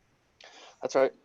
Yep. So I've got a Mini and I've got my Mavic Air 2. And I'm going to be pulling the trigger on the new Mavic. I'm sorry. I got the Mini and the Mavic 2 Pro. I'm going to be pulling the Spark, more coffee. Hang on. Okay, wait. Okay, I'm good. Wow. I'm knocking off. Okay. All right. So I need to get more hyper with this coffee. So I got my Mavic and I got my Mavic 2 Pro, and that's great right now. But I wanted something kind of in the middle, right? And I'm thinking this new DJI Mavic Air 2. What I'm really looking forward to in it is the power to weight ratio. So being pretty stable out there and being able to get to where it's got to go pretty quickly, get those shots. And it's going to have ADS-B. I'm pretty sure that all drones that DJI is going to make is going to have ADS-B in, which basically means if there's an aircraft out there, like a commercial or private aircraft that has an ADS-B out, which is basically like a transponder, basically saying, here I am, this is where I am, this is how high I am, this is my position in the airspace, and blah blah blah, and call tags, right? Yep. So what the drone will be able to do, all DJI drones moving forward, and I believe the Mavic Air 2 will have this, is ADS-B in, not ADS-B out. So I think you're right. ADS-B in so that it can receive and tell the pilot, hey, heads up, there's an aircraft approaching your airspace, or a helicopter coming in, close to you. Here's its location. You need to get out of the way, type of thing. Yeah. I think you are right, but I actually believe it's going to be on both. It's going to go in and out. Well, I don't think so. Because the out part requires a transponder, and Yeah, it does. I don't know if DJI's built that in, that they just simply put to sleep for now, or whether it's going to be something that's going to be added on later, right? Right. Now it could be that they've got this feature built in, and they just don't have it enabled. Right. But but that would also require some electronics changes, obviously, some internal components, and that could be why they're trying to stick to. I mean, you make a good point. It could be why they're trying to stick to that Mavic Pro look, that gray, industrial gray design, because it's a shell that they can build a lot into. Yep. Right. So, anyways, so I'm pretty excited. I'm going to be pulling the trigger on the Mavic Air 2, and I'm going to watch that launch event at 9:30 on Monday. And I'm just hoping the hype is good, and it's living up to the hype. And I think some of the release documents, even the FCC docs, and I put links in my video description of the video I posted.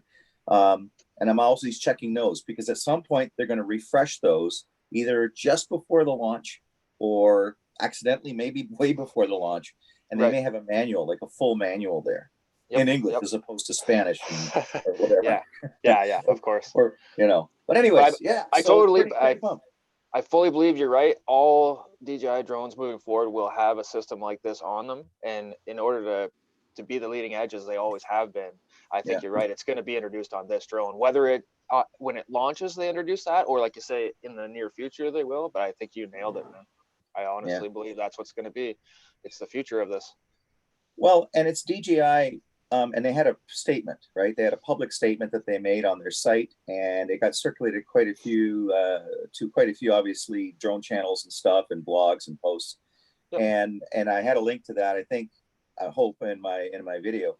But what they're saying is they're moving forward with this AirSense technology, right? Which is basically ADS-B in and potentially ADS-B out, because they want to mitigate the risk, right? They want to prove to the FAA, and for example, in Canada, obviously Transport Canada, that because Transport Canada watches everything that happens over in the United States, and being that laid back, easy Canadians that we are, they'll just say, yeah, why don't we just do that? Yeah. Without thinking about, does it make sense doing it in Canada? Right. Yeah. So, because you know how it works. Politics is politics, and a lot of paper pencil pushers, and they just go, yeah, okay, great idea. It's going to cost this much. Great. Okay, we'll just charge more in taxes, or we'll charge the hobbyists with fees, but I'm not going to get into that political debate. But the bottom line is, what they wanted to do is come up with this kind of a safety net to show that, hey, we're being responsible, right? We're being responsible. If fundamentally a person wishes to be irresponsible, we're putting in features and a safety net that will at least warn a person if there's a situation. And then it's up to that person to decide what they are going to do. Whether they'll build in software that says, hey, if the aircraft gets in within a certain proximity, will it force your drone to descend automatically? That could come to that. It may happen. I think it will. And I think it's, some people will say, well, you're encroaching on my blah, blah, blah rights. Well, you know what? When you're flying, if you're flying at an altitude that's too high, right, depending on where you are, then you're encroaching on airspace that you're not supposed to be flying in. Absolutely. So don't complain, don't bitch, right? That's right. No, that's right. If you're doing everything by the book, and you're doing visual line of sight, and all of this stuff, and to the best of your ability, barring any unforeseen circumstances, then you're doing it right, right? That's So right. It shouldn't matter at that point, right? exactly. Realistically. Yeah, no, So I fully agree. DGI is doing this because they're saying, hey, we want to get rid of those bogus news reports that come up saying, hey, DJI drone took down a 747, news at 11. Yeah. Yeah, There's that's right. there's no good news. Good news is bad news, unfortunately. And people get drawn to the drama, and the more drama around drones that we can get, it's like ants to sugar, like Yeah. it's crazy. So anyways, yeah, I'm excited. I'm looking forward to it. I'm hoping it's going to have ADS-B in at least. And from what I understand, not right away, but probably shortly afterwards, they're going to make the smart controller, the current smart controller, compatible with it. I think it's the fundamental Android operating system on a smart controller will need to be updated. And then the DJI, if they're going to be using the Fly app, because the Fly app just got recently updated for the Mini, right? Yep. So what they're suggesting, what the rumor is that they're going to use the Fly app for the Mavic Air 2. And I have mixed feelings about that, only because I know the Go 4 app is so many full features, right? I just can't see the Fly app kind of measuring up unless they sell the Mavic Air 2 in 2 versions, right? Which they let's say almost the certainly one will. version, yeah. So let's say the one version has the controller that comes with it. Maybe that will be for the Fly app. And if you want to use your smart controller, even though your smart controller supports Fly app, maybe they'll allow it to use with the Go 4 app, right? So depending on what version, what controller you're using. Well, we all So, remember the Spark release, right? The Spark, when it came out, no controller, Yeah. so it's possible, right? And the technology is definitely there. So Mr. DiNardo will be happy if it will link to that. Yeah. I think you're going to need I think without a doubt with the Air 2, you're going to need a controller. So you're either going to have to use the one that comes bundled with it, Yep. or in near future releases, the ability to link to the smart controller and the ability to, or one just goes out and buys a smart controller. And let's face it, it would be smart for DJI to do that. I mean, how many of us out there went out and spent the extra money, and it's not pennies, it's a lot of cash for this smart controller. And the smart controller is amazing. Like the screen resolution is amazing. I love the fact that it's all there and I don't have to worry about, tethering my phone or bringing my phone. I still have my phone, but I don't have to use it. I have a clear screen. It could be sunny and I'm seeing that smart controller screen like as crystal clear. And it's easy to use. Everything's there. I like that. And I think if you're willing to pay for that, and that's something that's going to help you in your flying and just make it that more seamless and easy when you go out into the field. I mean, if it's in your budget, then do it. I love my smart controller, and DJI, and there's at the bottom of the manual in the smart controller, it does say future products will be smart controller compatible. Now, not all future products, but what they're leaning towards is, when we design the next drone, we want it to be smart controller compatible because we want more people to get use out of their smart controller, which will also help to drive smart controller sales, right? So it's a win-win situation for DJI. And if you've, sunk the money into a smart controller, it's going to be a win-win situation for the pilot because now you get more use out of it. Yeah. Right. So anyways, that's my ramble for this morning. Your rant. Your rant. I need more coffee. See what coffee does to me? Yeah, but that's the thing. And look at the size of the mug. Oh yeah. And it's I got to get it in frame here. There we go. Disney mug too. Oh yeah. Look at that. Star Wars. Yeah, baby. But you clearly have that passion that we all have, though, Rich, for this hobby, right? Like clearly, and it really shows when you speak, and that's excellent, right? Like, I love it. I mean, if I slide out of the way here, which way do I go? Well, yeah. I used to fly RC helicopters, right? And I started off with little tiny 450 size, hovering in my basement, which is probably not a good idea. And then I progressed to going outside, and then just went bigger and bigger and bigger. And I'm going to say that I'm an ex-RC helicopter addict, okay? Because flying RC helicopters, if anybody's been in them and then stuck it out and gone through that learning curve, because it's a steep curve, it's like cocaine. The more you have, the more adrenaline rush you get. And not that I've ever done drugs, but if I could relate it to being a drug, Sure. it gets you, you're just so focused. You're like in the zone, and everything else just drops away from around you. It was the best therapy that I've ever had in my life, because I'm out there in a field and I'm just focused on one thing, because you have to be. You have to, full mindset is what you're doing, because it's all muscle memory.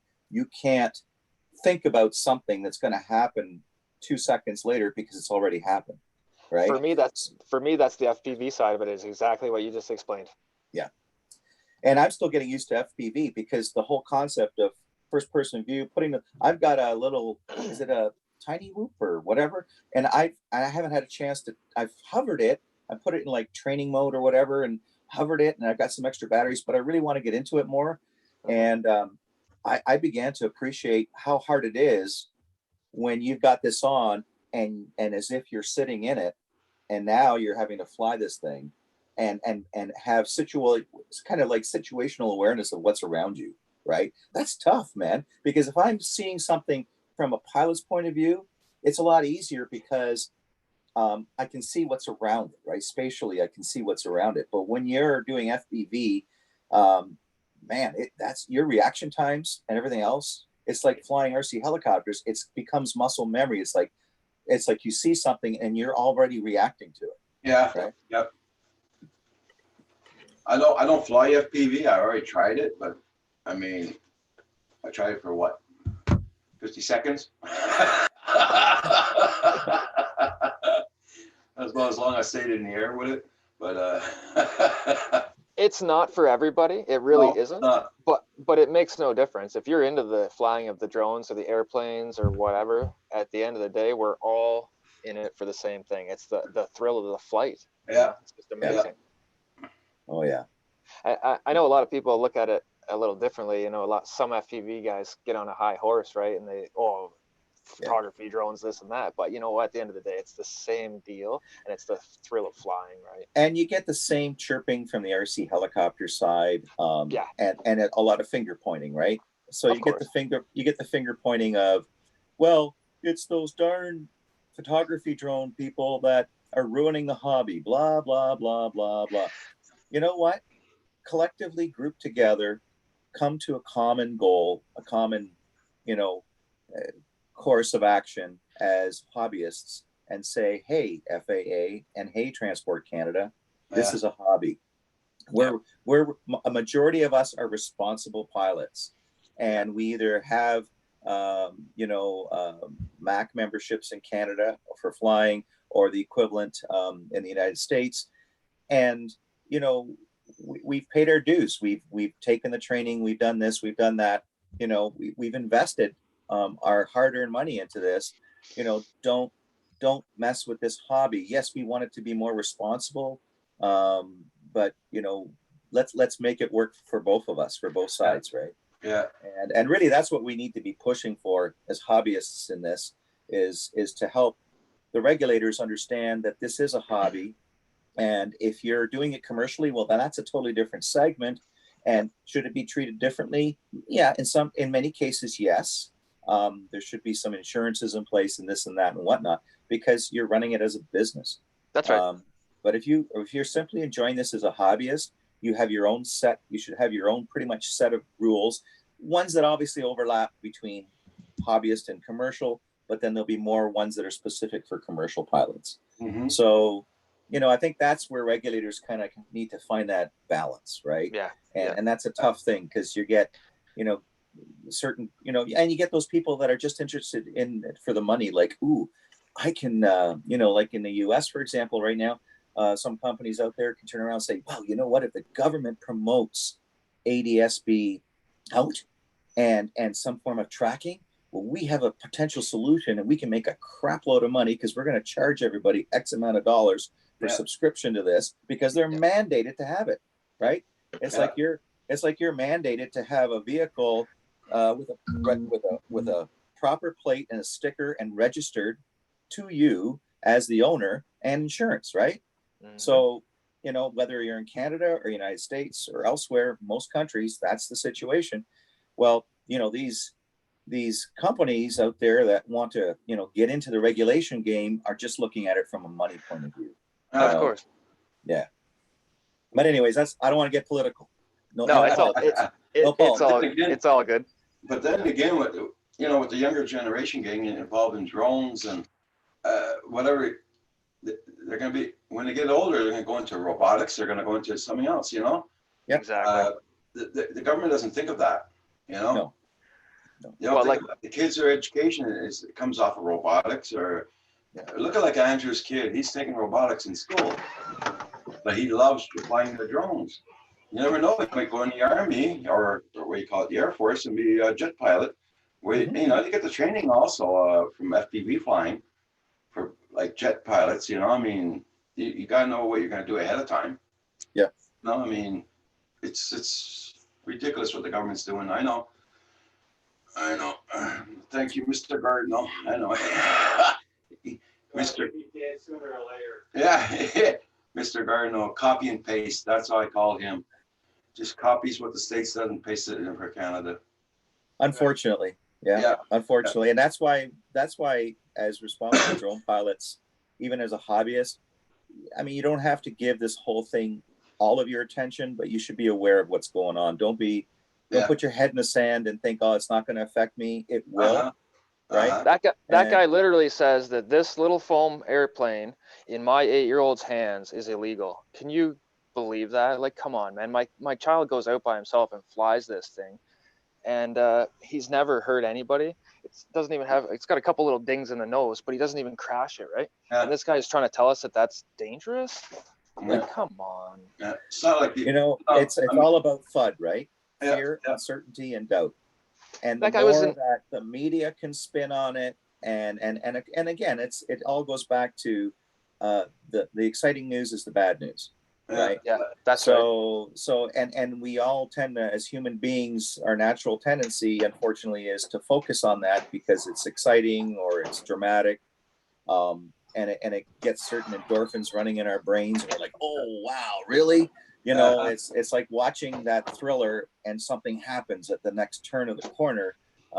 It's human nature, unfortunately, and we just don't. We need to get to a point where we're just being more sensible about things. And this is what DJI is trying to do. And I'm not beating the DJI drum here. I mean, I'm hoping that other drone manufacturers kind of go at this direction. And I think they're going to either have to, or they'll be mandated to at some point, or they'll, and DJI is just, they're big enough, yes, but they're taking these initiatives because you know what? It's smart. It's money smart. Yeah. They don't want to lose market share. They want to maintain their market share. And in order to do that, they need to put the technology in there that's going to satisfy the government, and it's going to satisfy the overall public opinion, and then finally keep the drone pilot and operator safe. I think at the end of the day, it's a win-win. But again, we're still walking that tightrope with all these issues. So it's we'll see when it washes out. But yeah, I keep telling folks that turn around and tell me, it's only happening in the States. It's only going to affect them. I'm going, huh? What? Did you just wake up? Like, you come out of a coma or something? It's like, really? It's a watershed effect, right? Whatever happens in the U.S. when it comes to hobbying, aviation, and all of that, eventually affects us in Canada. So, we need to be kind and respectful to our fellow U.S. Hobbyists as well, and any other way around. And we need to care. We need to really care about what's going on. Yeah. For example, for the fun of it, how many reports have you heard of drones landing on the highway? Never. How many reports you heard of planes landing on the highway? Oh, yeah. Three in the last 2 weeks. 3, 4, 5, 6. What the hell? Don't you do the checkups before taking off? Like we're supposed to. Man, if we would get beaten with a stick if we landed on the highway. These guys are Oh, hell freaking yeah. heroes. Yeah, yeah. You know. But anyway, gentlemen, I got things I got to get done. It's been a most enjoyable morning. I appreciate the invite, Roger. Okay, you take care. Everybody have a fantastic day out there. Hopefully everybody can get a couple of flights in if they can. If not, we'll see you guys all in the next one. Take care there, Rick. Cheers. Have a good Cheers, one. guys. Bye now. Bye-bye. Paul's still on mute. Because Paul's editing. He looks really focused, like, you know, Oh, in yeah. the zone. Yeah. Well, he has good business going. I mean, he's into construction and all that there. So, yeah, building hospitals, schools, and all that. Nice, So, nice. like the other day, he said when he gets a job there, he's on that same job for 3 years, 4 years, Wow. like building hospitals or retirement homes and all that. Okay. Yeah. All right. So, without getting into too great detail, so is he, and because I don't know Paul's background, so is he more from the like supervising point of view, where he supervises these builds and stuff, and or does Yeah, he he? supervises and he works also. So Okay. All right. Cool. No, Yeah. it's not me. It's was Carpenter Rick that Roger's talking about. yeah. I'm retired. Oh, okay. Okay. I was in business and government. Okay. Yeah. Awesome. Roger. Yeah, I know Neil. Yeah. I had to pop back in when I heard you thought Roger was talking about me. Yeah. Yeah. I'm thinking, wow, Paul's doing pretty good. He's semi-retired and still doing all this work, right? No. No, it's Carpenter Rick though. He's a fantastic guy. He's got a great future ahead of him. As long as he keeps on going like that, he'll be okay. Oh yeah. And you know what? I keep telling my youngest son, who's not so young anymore, you know, get into the trades. And I've been preaching that to him, but he's just not. He just doesn't have that spark to do it. And I wish I could light a firecracker there and just get things going, because, you know, we're going to be hurting for people in the trades. You know, especially when things start spinning back up again. Yeah. Because those that have been in it for a really long time. I mean, even I think I heard Carpenter Rick mention just casually in conversation, and don't quote me on this, and I apologize to Carpenter Rick if I'm misquoting, but in casual conversation on one of our chats, he said something to the effect of, yeah, I kind of hope to retire X amount of time, right? Yeah. And that wasn't too far away. So I'm thinking, hey, buddy, you're doing pretty good.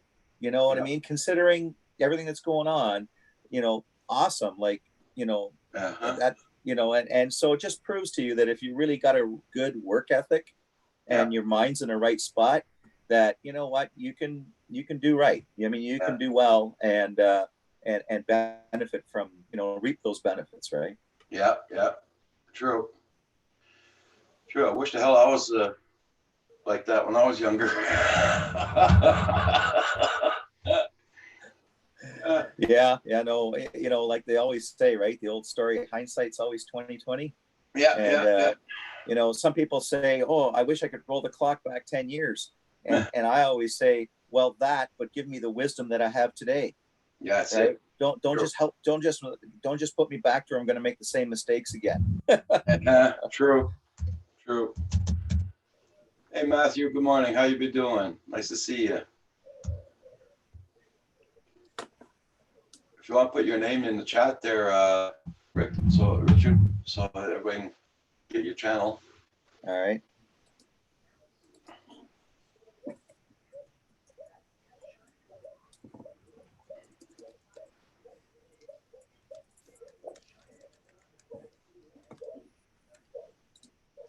I didn't try your globe yet that you gave me. I'm going to be doing it there pretty soon.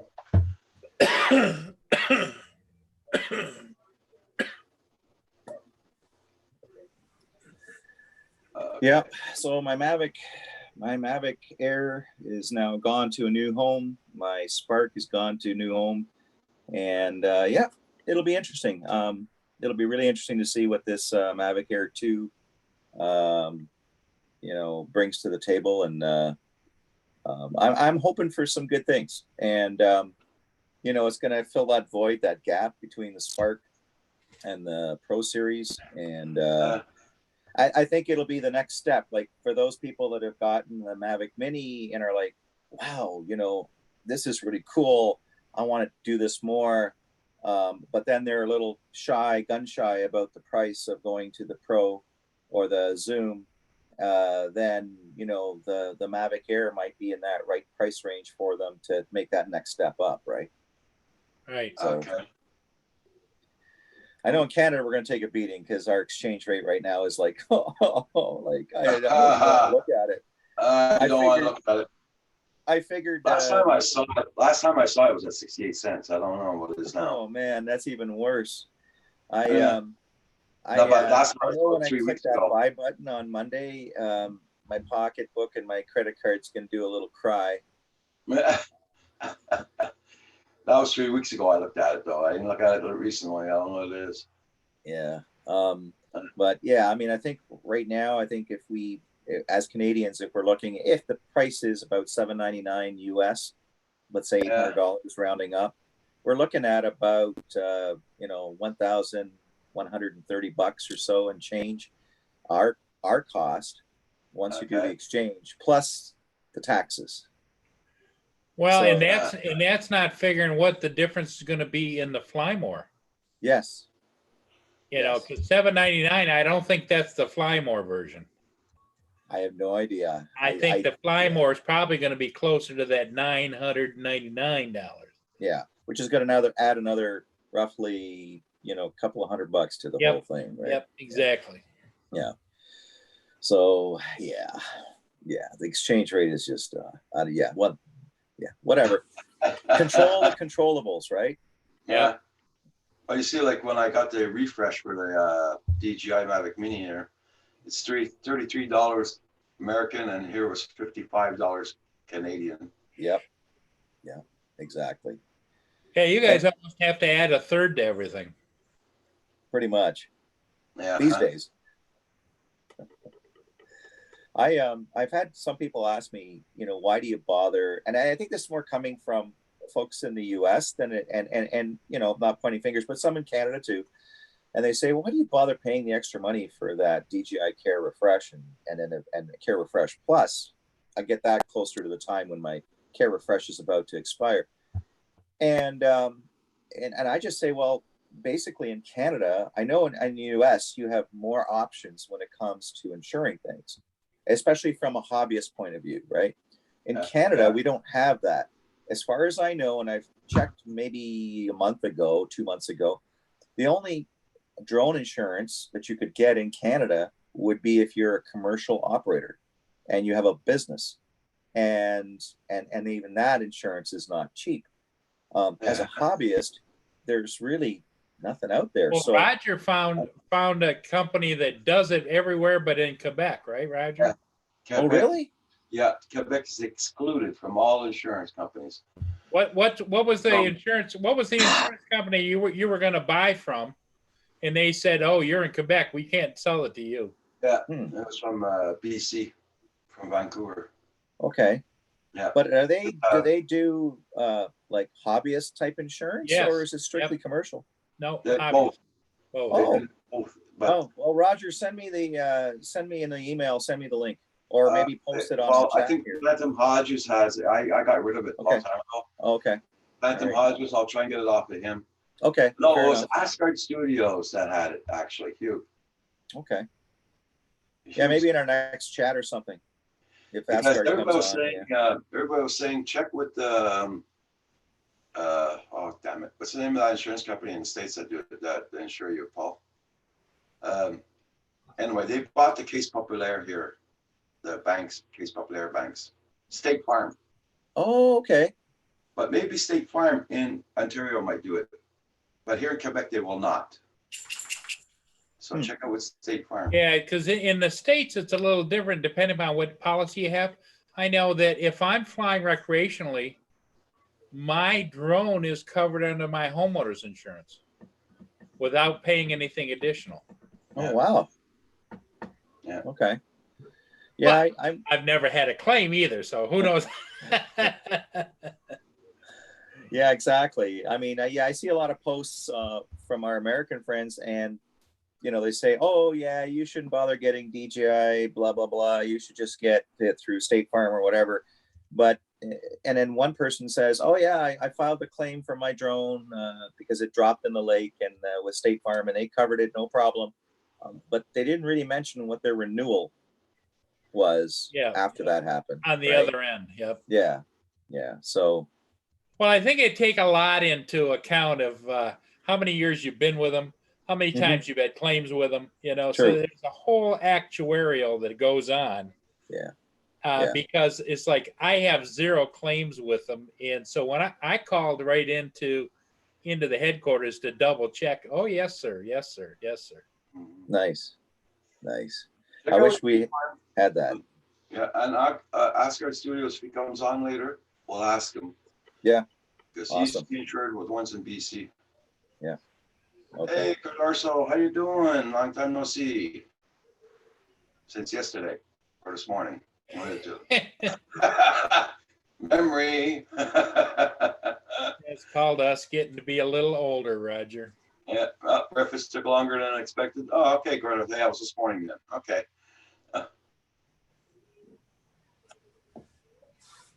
Yeah, well, Blind Neil, all of our wires are underground, and the hub for the wiring is about 3 kilometers away from here. Well, 2 miles, 3 miles.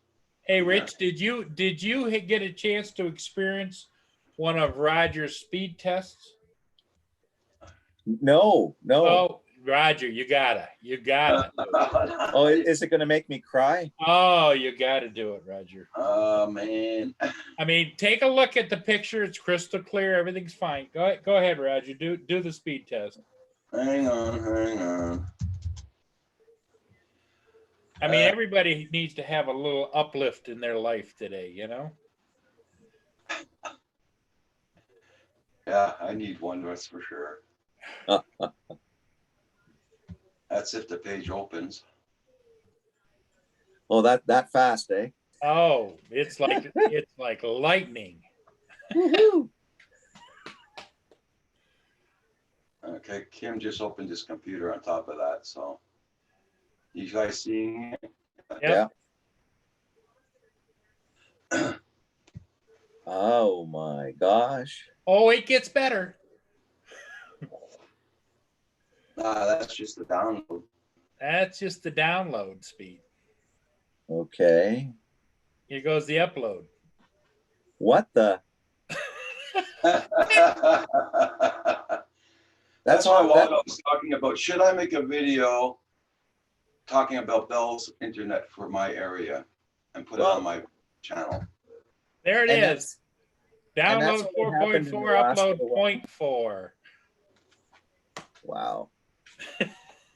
Like, Oh my. I feel my heart goes out to you. That's terrible. yeah. And he does live streams every day for the last 2 years. And it just, Zoom has been a godsend to him because his earlier live streams, a little fuzzy, a little blurry. Mm-hmm. Cardarso's is probably faster than mine. That's like dial-up modem speeds, eh? Oh yeah. No, as I was talking about this morning, I've been after Bell for the past 6 years now for the high speed. And you got high speed, 5 gig, 5 megabyte. He's got fiber optic. He can see on the poles running on the road next to him. Yeah. And they won't bring it down his road. That's crazy. Yeah. Because they probably, there's a kind of a invisible line in the sand where they expand it to, and unless there's good financial reason for them to expand further and expand that service, they won't probably do it for There quite some time. probably is a good reason because he's got down his road, further down his road, it's a dirt road. Mhm. He's got several commercial dairies. Yeah, there's Oh. Yeah. Milk trucks go by his house all the time. I don't get it then. Hey Desmond, how you doing? I have Bell as well, but I've got the 5, whatever it is, package. Okay. And yeah, I mean, that's the most I pay for my service. Like I've got a very basic television service Okay. because, and then I subscribe to a few other things. So that gives me all the television that I could possibly want to watch, and my Okay. wife too. So as long as she can get her reality shows like, The Yeah. Bachelorette, The Bachelor. Well, all Roger's on the phone with them so much they're on first name basis. oh and boy. and the other fact is, every once in a while they'll say, "Well, I'll send somebody out to check it." They come out and check it, and the guy walks away scratching and says, "I don't know what to tell you." Wow. Wow. You should almost be pushing for a credit for your bill because of the poor performance and the fact that the technicians don't understand why your service is degraded so much. You should really push for that. I mean, if anything, and see if they're losing money from your service. I mean, you're just a little fish in the pond, but still, Yeah. if you start pulling at their wallet and start pushing for, you know what, I think I deserve a credit here for this degraded service. They might escalate that a little bit higher and say, well, we really need to get this fixed, right? And we need to maybe get some more eyes on it to try to figure this out. Well, Rogers offered to go up the pole down there and hook up his own line. We need to get some volunteers to go out there and just tap into that fiber optic network up the road there, right? Well, and it's a major, just at the end of his road, Roger, isn't it? He says there's great big huge boxes. It's a network connection right there. Wow. Yeah. Wow. Yeah, Kodar. So your internet's a lot better than mine, that's for sure. You just put a link in there. Okay. All right. Okay, I just did another test with another company there. I'll see if I can share it. There's a generic one called speedtest.com, I think. Or if you just type in speed test in the Google search, it doesn't use the Bell routers. This is the one I just did with this one here. 1.9 download. That's because Kim just opened his computer, I think. Gotta love those ads, right? Yeah. Google's watching, always watching. Oh God. Roger, it's a good thing you're not subscribing to I don't know, bikinis.com. Otherwise we'd be seeing those AdSense ads popping up for bikinis. No, but my son's girlfriend asked me to order her a pair of pants because she didn't have PayPal. So I ordered them. Now I'm getting the commercials for bras and everything.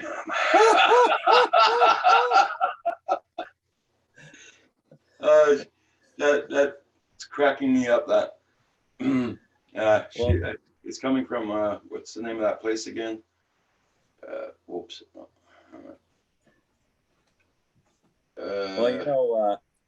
the female gender side have got boobs, and the guys, as we get older, we get moobs. I can't even find it anymore. I think I deleted all the emails I was getting from them. What the hell? Oh man. So I take it the weather up in your neck of the woods there, Roger, same sort of thing, just not good flying weather? Very cloudy and windy. Yeah. Yes, it was a beautiful day, but I tried to go flying. Well, I'm missing that damn wire to go from my iPad to the controller. Oh yeah. Yeah. You had one, but you can't find it, or? No. I had one for the Spark, but it's different. This is an iPad. And okay. It's different than the Mavic Mini. Okay. Yeah, because the Mavic Mini is using a micro USB, right? Yeah. So you need a micro USB to a iPad connection. Yeah. Okay. And I need a long one because the one they send with the Flymore combo, it's this long. Yeah. It's for the telephone only. I don't fly with the phone. Yeah. You know what? I'll check to see if I have a spare one. If I do, I'll email you and pop it in the post. Okay. Because Paul mailed me one 2 weeks ago. still didn't get it. And Whoa, it's right on the border of Michigan. okay. I still didn't Well, get it yet. I'm not gonna. How long ago was that? Yeah. Okay. So we ordered another one off of Amazon, and Amazon says, "Oh, no delivery between June 11th and May 8th." I found a trick with Amazon. Okay, here's a little trick. Okay, and this may work in some cases, maybe in most cases, but not all cases. Yeah, As you know, Amazon filters orders based on priority right now, based on what's going on in the world. yeah, And if you're ordering something that could be deemed as an essential item, okay, they Yeah. prioritize that order.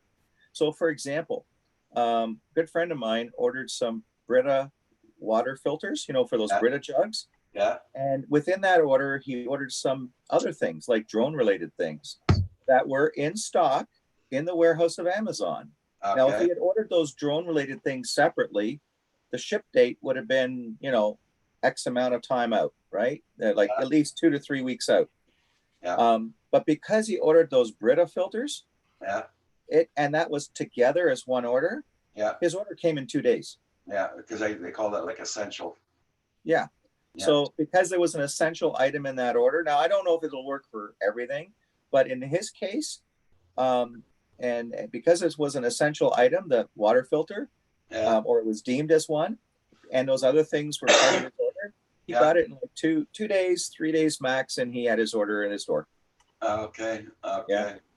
So if you want to get it, if there's really something you need badly, think of as an essential item and Yeah. bundle it with your order. As long as that essential item is in stock Yeah, and the other item is in stock, you may very well get your order a lot more quickly. well, that sounds good. Sounds Yeah. good. Furball Kim's in the chat. Boy, that coffee looked good. Mine's already empty. Yeah, Yeah. it's getting there. And that's a big cup too. Yeah. Let me see. Eileen, how you been doing? I'm glad to see you. Desmond Doctors. Good morning. Good morning. Hey, Eileen, how you doing? And Yeah, we're just reminding everybody to like and subscribe here. And if you haven't done so already, I know a lot of the folks that jump into this channel are faithful to this channel, and I'm sure Roger appreciates it because we love this.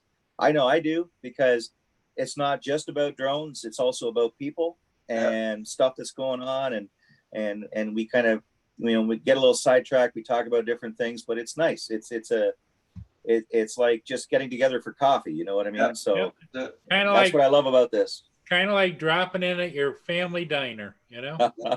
Have a cup of coffee and chew the fat. There you Regards go. on Media is asking who's ordering the Mavic Air 2 tomorrow. Me.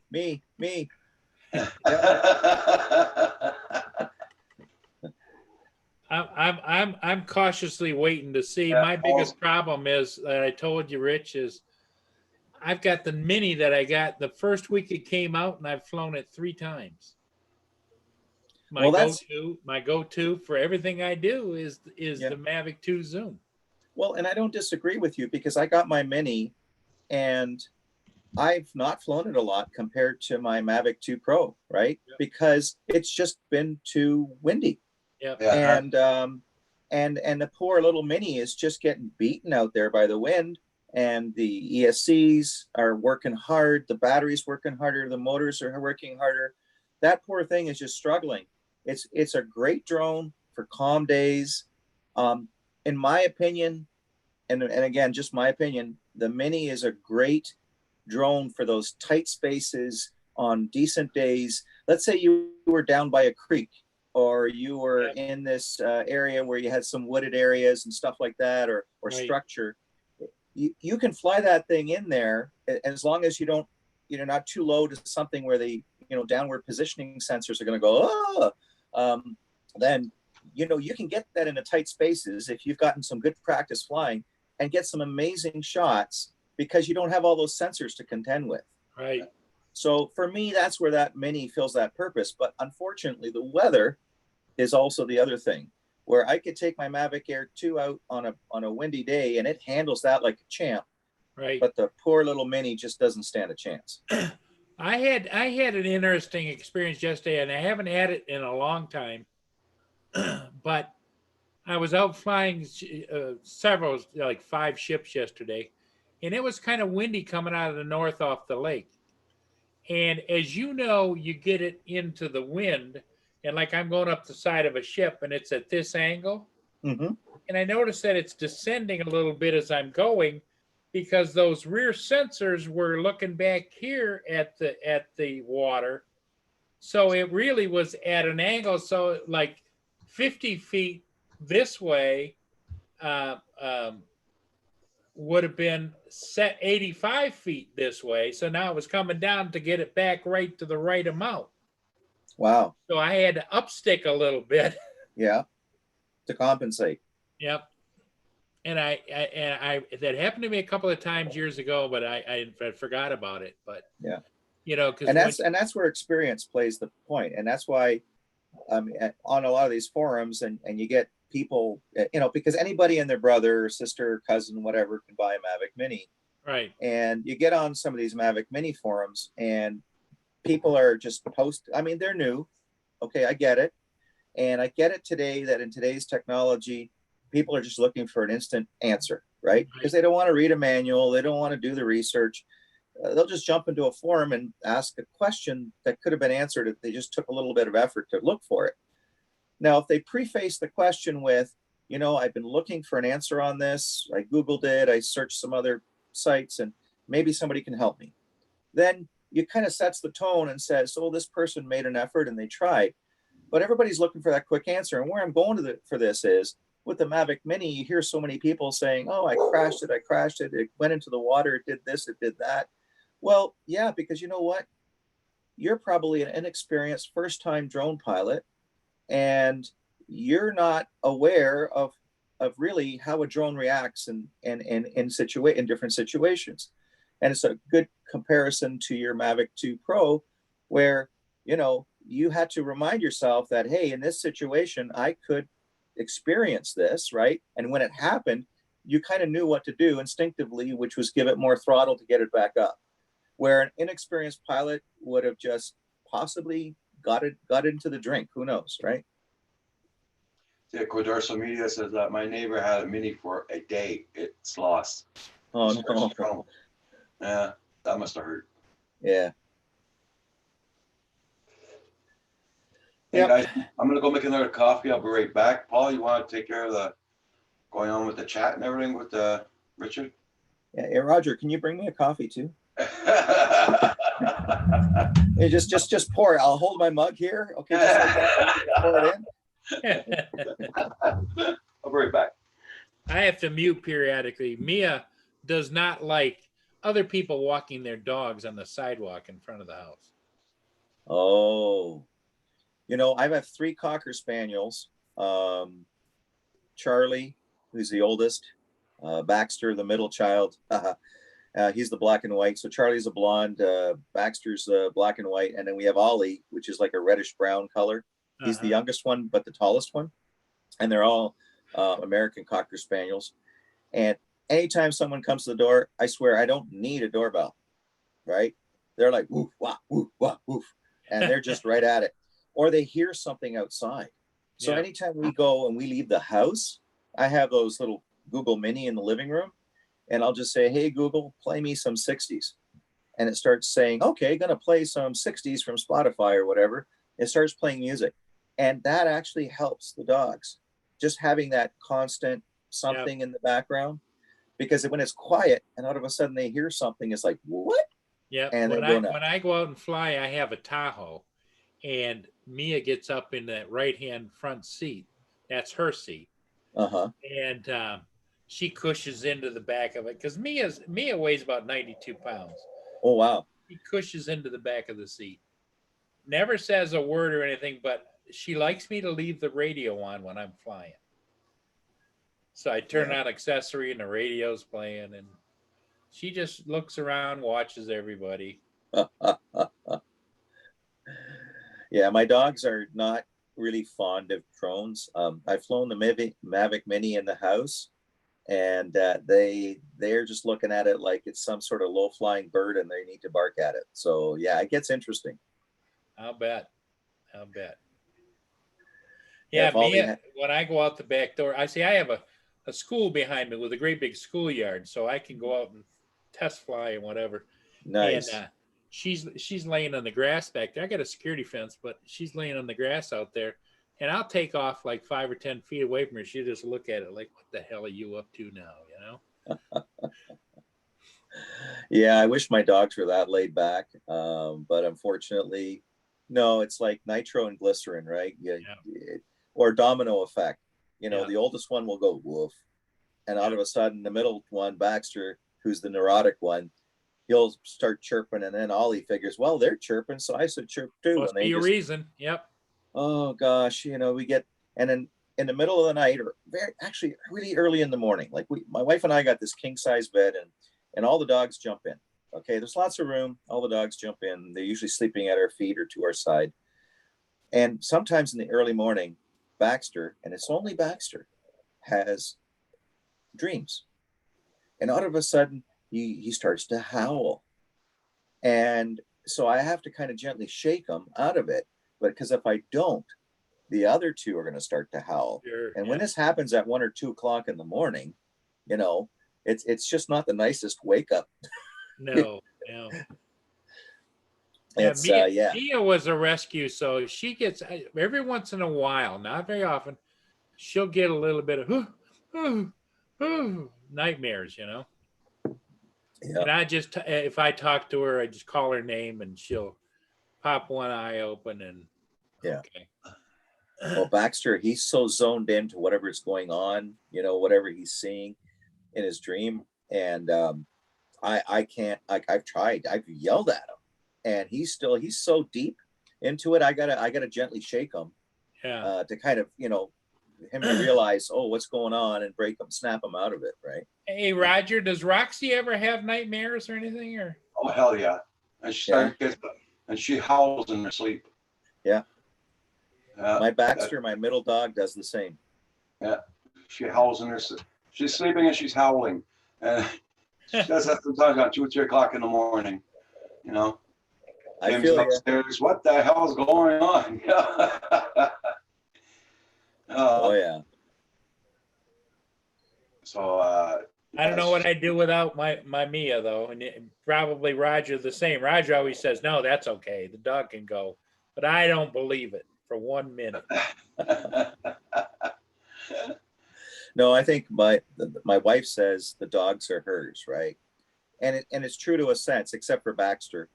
I mean, which is our black and white one, the middle child dog, we call him. And where the oldest one, Charlie, and the youngest one, Ollie, they'll follow my wife around the entire house. She goes upstairs, they'll follow her. She goes downstairs, they follow her. If she's sitting on the sofa, there's one on one side, one on the other. And Baxter, he's just content to hang with me. Right. So, but it's interesting at night, they're all in bed with us. And the youngest one, Ollie, I think he gets like really warm quick. He's got a bit of a heavier coat, even though we all cut them down. And he'll just go into the spare room after he's hung with us for maybe 5-10 minutes and everybody's fallen asleep. It's like, okay, the pack is asleep. I'm going to go into this spare room. And then he sprawls out on the bed there, legs in the air, and he's snoring, and he snores. It's hilarious as all heck. He'll be there, his head will be cocked to the side, his jowl hanging out, and he's like, and he's just seriously snoring away. It's so funny. Just so funny. Well, they definitely all have their own personalities. Oh yeah. Yeah. And I don't know what we were thinking when we totaled up with 3 dogs. I mean, thank God our bylaw in the city of Waterloo says maximum 3. Because if my wife had her inclination, and they said, "Oh, you can have up to 4," guess what we have? We would have 4 dogs, and it's like, oh no. Yeah. And as much as I love them, I just turned another year older this past April on the 8th, and I just don't know. Like, I'm getting to that age where, I'm like, the company is nice. I love my dogs. Don't get me wrong. But I think, Ollie being the youngest one, if they all, kind of live their lives out naturally, and he's the last one left. I mean, after he goes, I'm guessing I'm going to be in like my late 60s, early 70s, and at that point, I don't know if I'm going to be ready for another dog. I guess it depends on what's going on and whether I'm going to be doing a bit of traveling or not, that sort of thing. So, yeah, it's going to be a tough call, because there was a period of time where my wife and I, it was at least a year and a half, 2 years, where we had no pets at all. Okay. And in a way, it was kind of lonely that way, because you're used to having them. But in a way, it was very like a lot of freedom, because you didn't have to worry Liberation. about walking and food and any of that, or those responsibilities, right?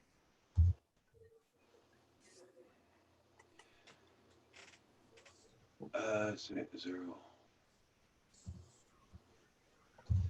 Oh, my coffee's fresh. I'm okay now.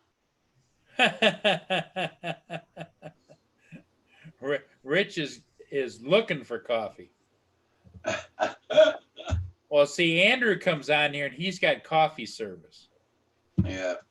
Oh man. I mean, it's either the wife or the son or the daughter or somebody. What he does is he'll pull his headphone back and he goes, da, da, da, da, da. Next thing you know, somebody's bringing him a coffee.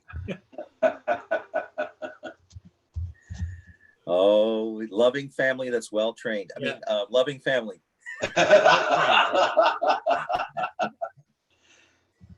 Roger keeps trying to adopt his middle son there. How old is he? He's about 15? 14, 15, yeah. 14, 15. And he's a great cook.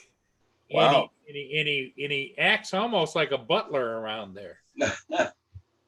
Need some more coffee? You might get spoiled. Yeah. So Roger had the paperwork all drawn up and trying to get Andrew to sign it. No.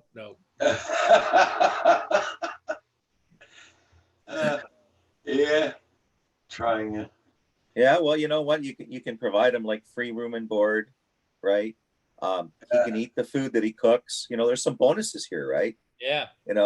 Especially for Roger. He gets a lot of hey, way to goes. That was amazing. Thank you so much. He gets all that praise. I think he gets that from Andrew anyway, but oh Lord. No, it's my son used to do that all the time too, bring my coffee or whatever to my wife and all that, but no more. No more. You're not paying him enough. There's not enough tips happening in the tip jar, I think. He lives too far away. How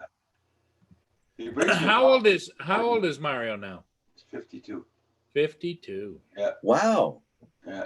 Wow. Roger, you're just a young pup, aren't you? Hey, Brian Gearby. I adopted my two sons when they were younger. Adopted them. They were already on their I don't like changing diapers, so I adopted them. There's some logic to that, in some strange way, there's some logic to that. My oldest one was 9 and the youngest one was 7. So okay, they're both brothers. Well, I married my wife. I adopted her children. She already had 2 kids. Right. Anyway, so I went through the terrible teens with them and everything. So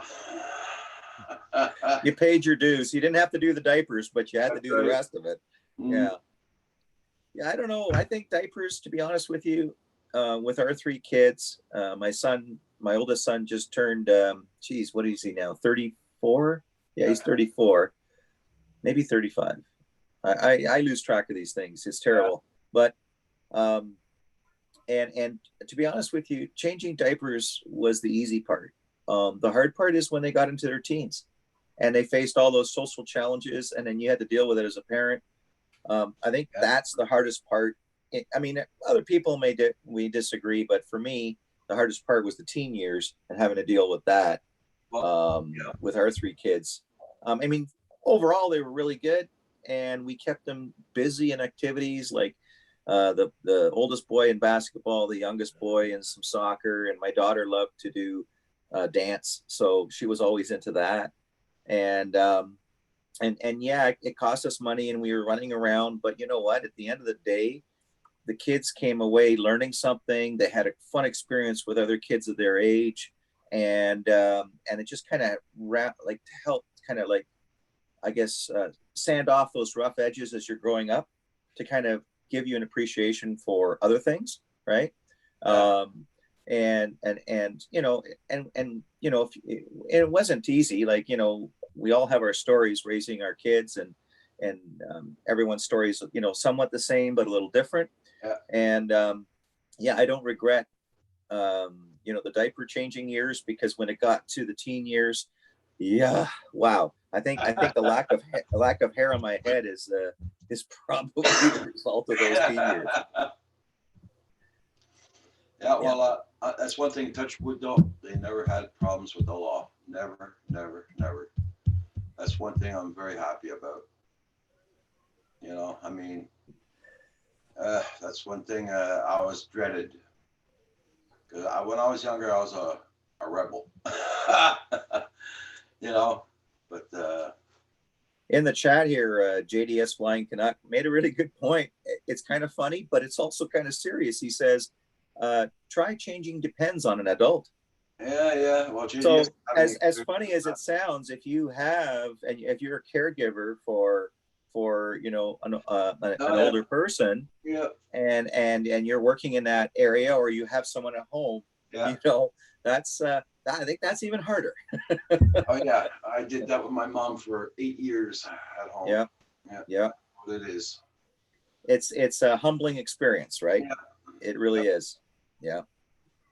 I mean, we laugh at the days when we do it for our children, but then there's that joke where until you're in a situation, it's not so funny. Yeah. But you know, the joke where you're born with a diaper and you go out with a diaper. Yeah. You know. Yeah. That's it. You know, hopefully not, but you know, it happens. It happens. I was working in the hospital, and I was doing maintenance work there and all that. But you know, my night shift, I finish at 11, and I get home, take care of my mom. Then when I get up in the morning, take care of my mom till I go back to work. You know, so Kim was there during the day.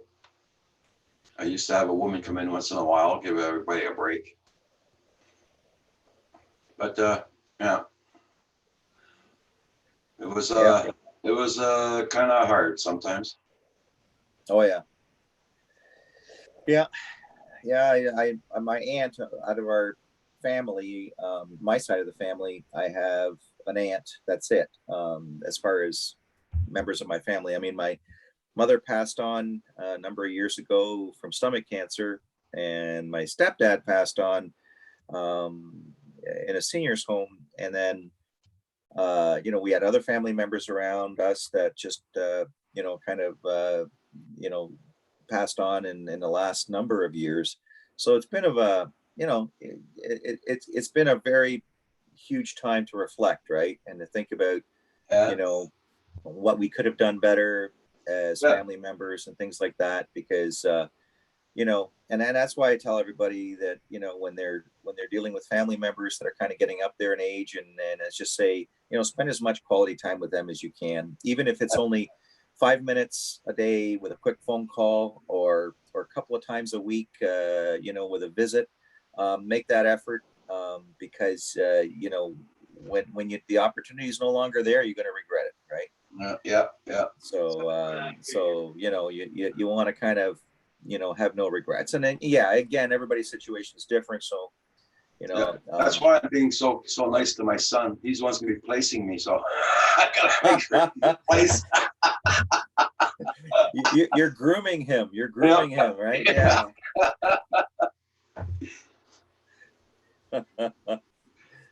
Now is he? Now he can just be like, you know, we'll call him Roger too, or the clone of Roger, right?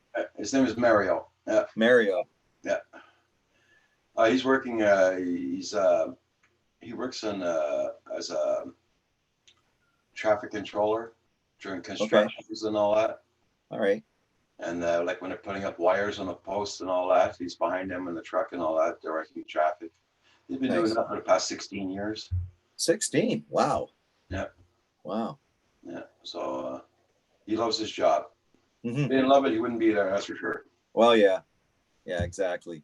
I don't know how he does it sometimes when he's doing 20 below outdoors. He's out there doing the traffic thing there. Not for me. It's an interesting point you make though. Like he's been doing that for 16 years, and it's like you sometimes why if you don't know anybody who's working in that industry or you're not familiar with that industry, like the construction industry, that sort of thing. Sometimes you make, as a driver, you're pulling up to these things and it's like, oh, oh yeah, okay. And now, you get mad or you're like, you put your arms up in the air, you go, oh, geez, okay. Yeah. Because it's just, you're not getting from point A to B on time. So it's, interruption. But often wondered these folks that are doing all this job, that type of work, if they're just temporary or this is like their full-time job. Yeah. Right. Yeah. So I guess it might vary depending on who they're working for, right? Yeah, it depends on the company, how much work they got also. Like, Yeah. like him, it's during the summer, it's a full-time job, but in the winter time, it slacks down, but they do hire him for 1 week or 2 weeks during the winter, just following big snow blowers out in the, Mhm. out, way out there with the flashers on and everything, make sure Yeah. everything's okay. Good. Yeah, he's already been punched in the face. He's already been, Oh, yeah. He's already been punched in the face. He's already been hit by a car. The guys didn't want to stop when he said stop. They just run right through him, But wow. those two guys already got stopped by the cops because he had time to take their license number down and everything. So, Wow. Thank God he's still he didn't get hurt seriously, right? oh yeah. It's Holy unbelievable jumping. how stupid people are. I keep Yeah. on telling him, why don't you go by, get a GoPro, put it on the bloody truck where you are, where you're standing, and you get everything on film. Oh, we're not allowed to. Yeah. Well, Privacy, right? Privacy Act. Yeah, they can't, right? Yeah. But they can do it if there's an incident, right? Yeah. So if somebody's taken off and after, like if they hit somebody and somebody's taken off, they can take a picture of their vehicle Yeah. and record it for the police. That's totally legit, Yeah. right? Yeah. You'll say, no, you're filming my kids with a drone and all that, but then there's people walking around with their phone, filming your kids. He says when you fly your drone around, and people are saying, "Oh, you're spying on my kids with your drone," but then you got guys walking around with cameras filming people on their telephone. They don't say nothing, Yeah. People by nature, people are just paranoid, right? Yeah. So, I had someone, I was flying in a little, kind of like an out of the way park area. It's like a duck pond. Okay. Yeah. And it's a little park area. There's some swings there, but it doesn't get used a lot. Yeah. And I was just doing some test flying of the Mavic Mini. And then I had someone come up to me and say, because there were kids that just got onto the swings. Yeah. And they're saying, "You're not recording these children, are you?" And I turned the controller to them and I said, "No, look, I'm looking at that nice skyline there and that nice horizon, and this is everything that I'm recording, right?" Yeah. I try not to put people into my recordings unless it's really high up, like within reason, and you really can't recognize who is who. Then there may be people in the shots, but I try not to record people in any of my shots if it's at a point where you're going to recognize the people. Now, if I'm in front of the camera, that's totally different because the subject matter is me. So if somebody walks behind me, and they're in the shot, well, the intent is to record myself, what I'm talking into the camera, that sort of thing. It'd be no different than a news reporter reporting the news and there's people standing around that person. So that's fair play. Yeah. But I get it. People by nature are paranoid, and you know what? They should ask. And I think, us as drone operators just need to, don't get your back up. Yeah. Explain to them what you're doing and just reassure them that, hey, I'm being responsible. Everything's cool. Would you like to see the video? And they may take an interest and say, oh, that's really cool. I never knew you could do that. And most people don't, right? Yeah. And they see what you're doing and they go, wow, that would be a great gift for blah, blah, blah. Or, this is actually really cool. And they start asking you questions about it. And now the whole thing about, well, you're recording my kids goes away, right? you know, that sort of thing. I mean, and it's not going to work in every case. I had one where one person just said, I want you to leave. And I, in my full rights, I could have stayed there and I could have flown, but they were ready to call the cops. They were ready to do this and that. And I said, look, I could stay here and the police would come and they would explain to you that this is okay. Yeah. Right. But because this is more important to you than it is to me, I can always go and fly somewhere else. Yeah. I'll just land my drone and I'll make you happy. But next time, before you when you see somebody out there flying, don't be so quick as to chirp to them to say they got to pack up and leave. Maybe do a bit of research and find out, you know, are they okay to fly there, and are they within their rights? And 9 times out of 10, you'll be surprised that they are. Yeah. And they're like, oh well, you know, blah blah blah. And I go, yeah, just research it. Just research it, right? And then I stayed a couple extra minutes, took my shots that I needed, landed, packed up, waved to the people, they waved back. Seemed like you know, it's all about diffusing the situation, rather than, you know, just, you know, putting up your walls and standing your ground and saying, well, I have rights and I can do this.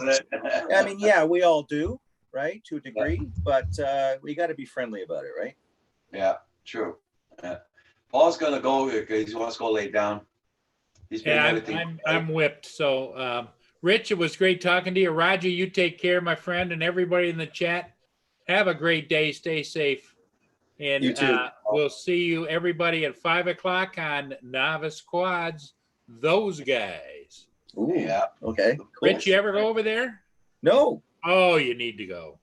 Novice Quads. Roger will tell you all about it. All right, Roger.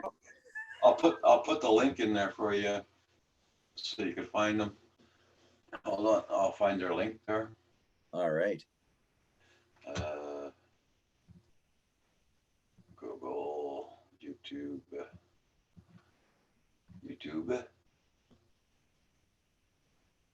Come on. They usually have a reminder up for tonight's program. It should be up. So Novice Quads. So is it like basically, is it a chat or is it just a it's YouTube? like we do. It's like we do in the morning. Yeah. Okay, Yeah. cool. They don't have the reminder up. Doesn't look like it. Okay, I'll put the link into his channel. Nice. Novice Quads. There we go.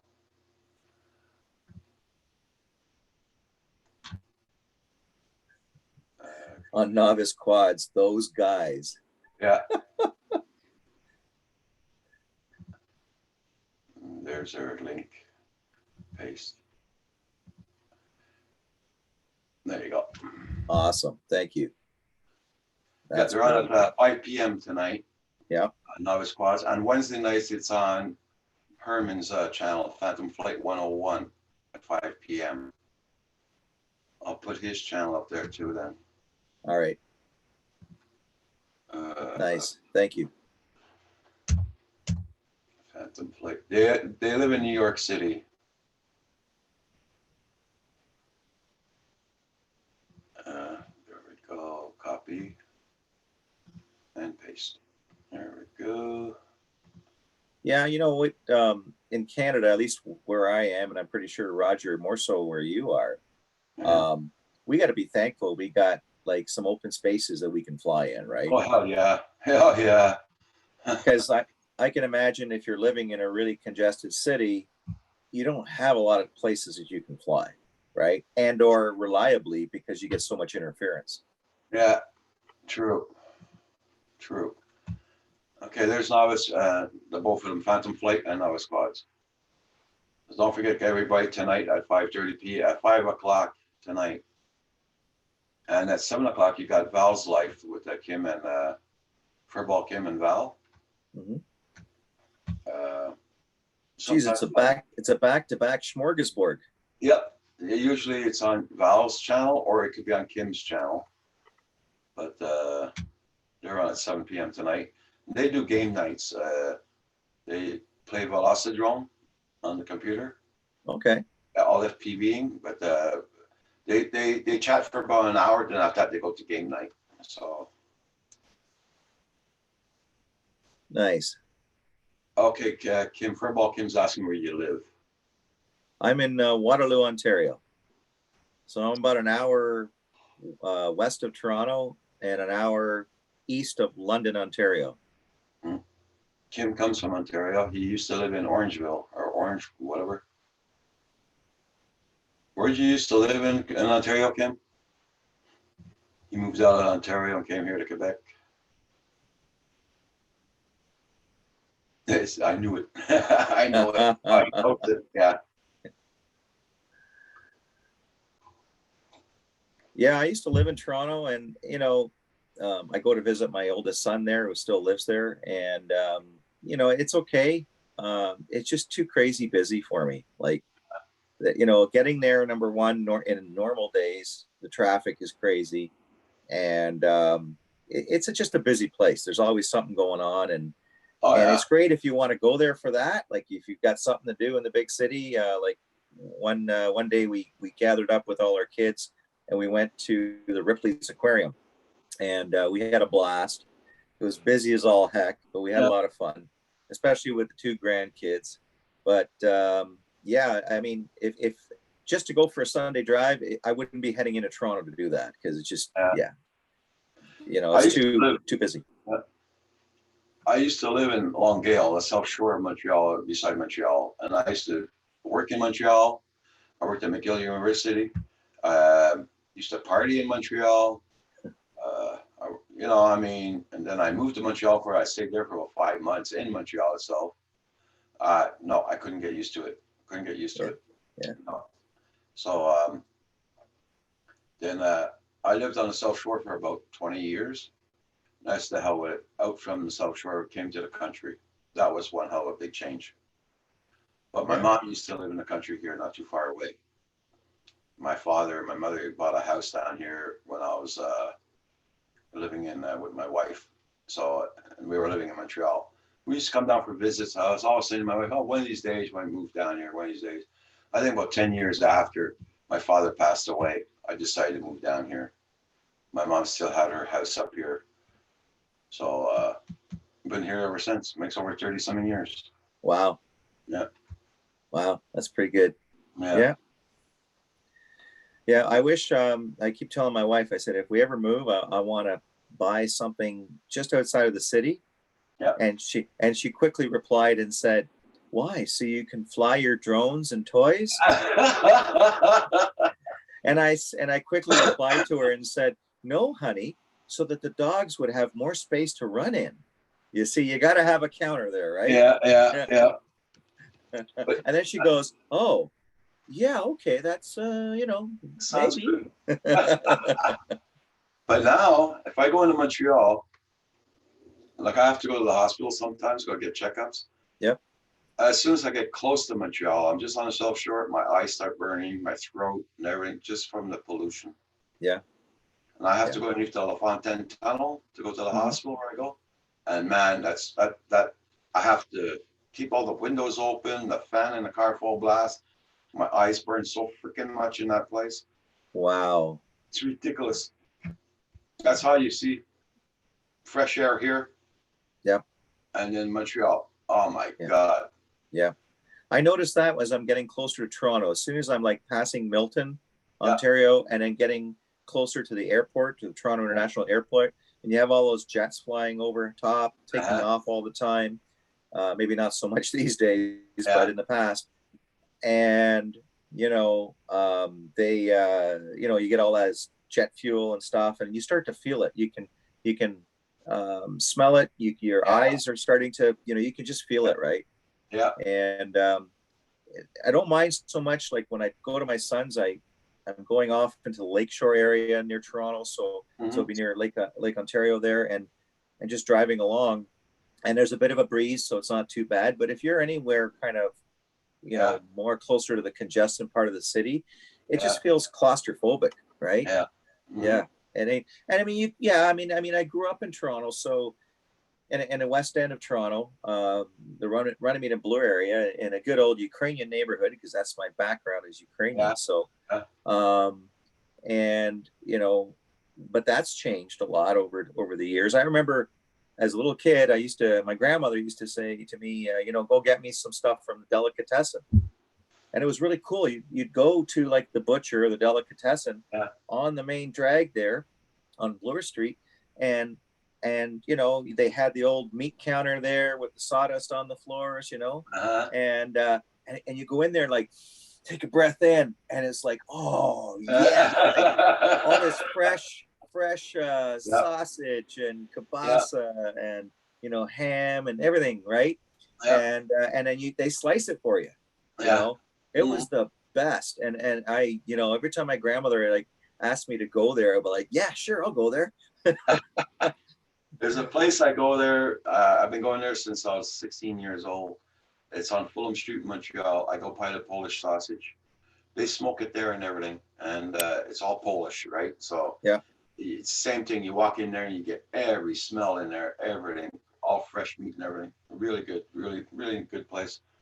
I haven't been there for a while though. The last time I was there was I think it was 2014. The last time I was there. I know it's still there. It's a landmark over there. It'll stay there forever.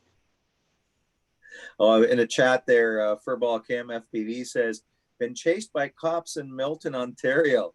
I don't even know if I want to ask why.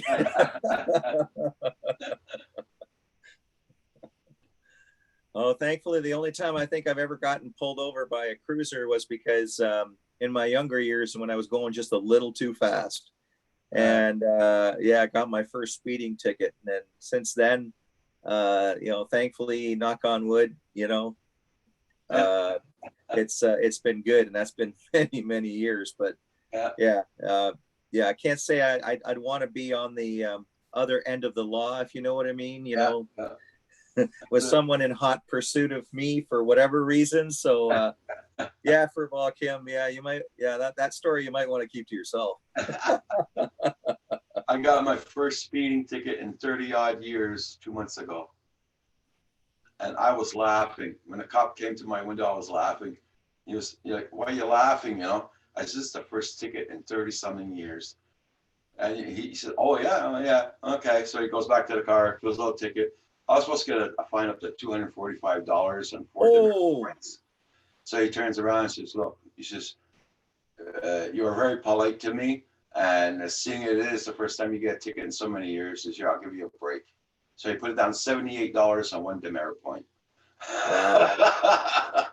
Oh yeah, sometimes it pays to be polite to police. I think most of the time it does. I mean, because they're walking up to a vehicle, they don't know what they're going to deal with, right? Yeah. So if you can diffuse and calm the whole situation down and just be relaxed. I mean, it's tough to be relaxed in that situation, but just be polite.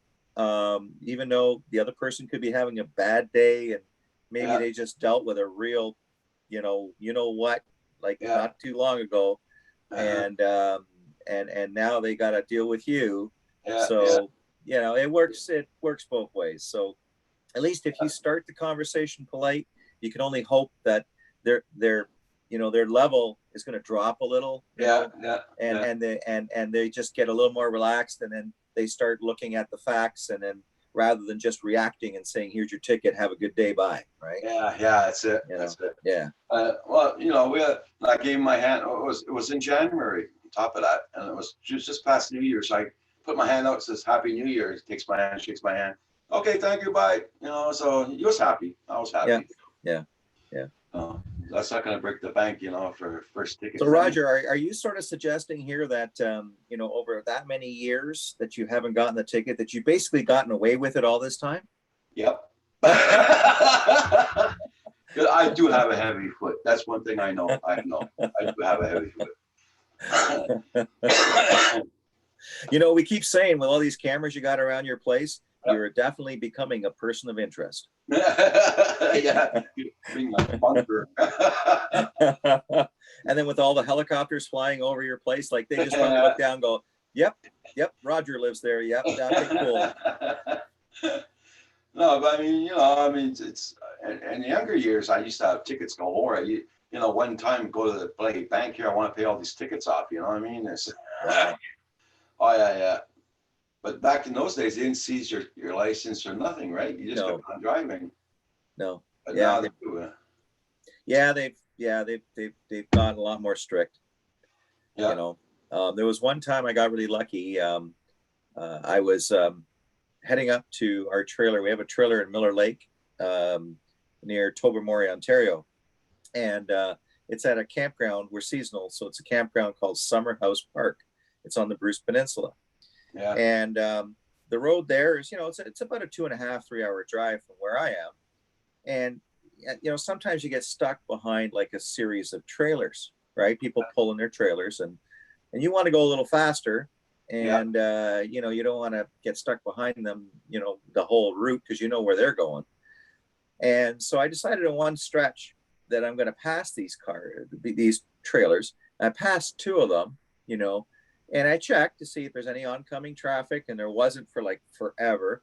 Yeah. So I booked it. But because we were going downhill, just going over the crest of a hill, and then I looked to see if there was any traffic, and then I booked it around safely, and there was no like oncoming roads or anything. It was just a straight road.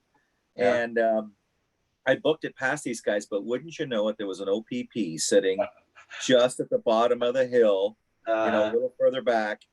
And yep, he pulled me over. And I basically, this is kind of embarrassing, but I actually fibbed a little, and I made it play out so that, something happened at the trailer, and that my mind was all on that, and I was trying to get there, and I promise I haven't, and in all honesty, I haven't had a speeding ticket in forever. Yeah. And I think the last one I had was when I was in my late teens, early 20s. And so, he went back and checked the computer, of course, and all this other stuff. And in a situation very similar to yours, he actually just gave me a warning. Okay. And I was like, because he could have, because he said at the speed I was going, and he said, yeah, provided you were going downhill, but you were still pushing it. Yeah. He said, that was borderline racing. Oh. And I'm like, really? And he goes, yeah. And he says, I could technically impound your vehicle right now, and I could do this and that. And he says, and I'm not saying that to be mean. This is what I can actually do based on what just happened. Yeah. And I'm like, I'm sorry, I'm just apologizing. I said, I'm sorry. Like, it didn't even dawn on me that, these implications. And, again, I was in my mindset to, do this and this. Yeah. And he said, well, you know what? You got a clean driving record.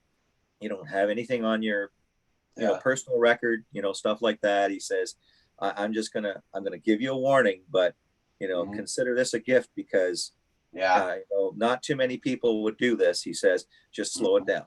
And I did because that shook me up. Like, he could have impounded my vehicle right then and there. And I'd be making a phone call to my wife saying, hey honey, can you bail me out of the Pogey? and then pay the impound fee to get the vehicle out. And then end up having to go to court and all of that stuff, like it would have been a mess. He saved you a few grand there, that's for sure. Oh, at least, and a lot of pain and heartache and insurance costs down the road, right? Yeah. So, because the insurance companies don't care. They say, oh, you could have a spotless record, but one big bump like that on your record, and they're just going, okay, we're gonna make some money here. Yeah. Sure will bit your ass for sure. Definitely. Hey, everybody in the chat. Yeah, how many people we got on here right now? We got 16 people. I might call it an early day today. Yep, because I got things to do this afternoon here on the property. So. Hey, you know what? I think it stopped drizzling out there. I may actually get out and do some flying. Here it's windy and dark, and it's not raining there, so well, get something done. It's overcast, but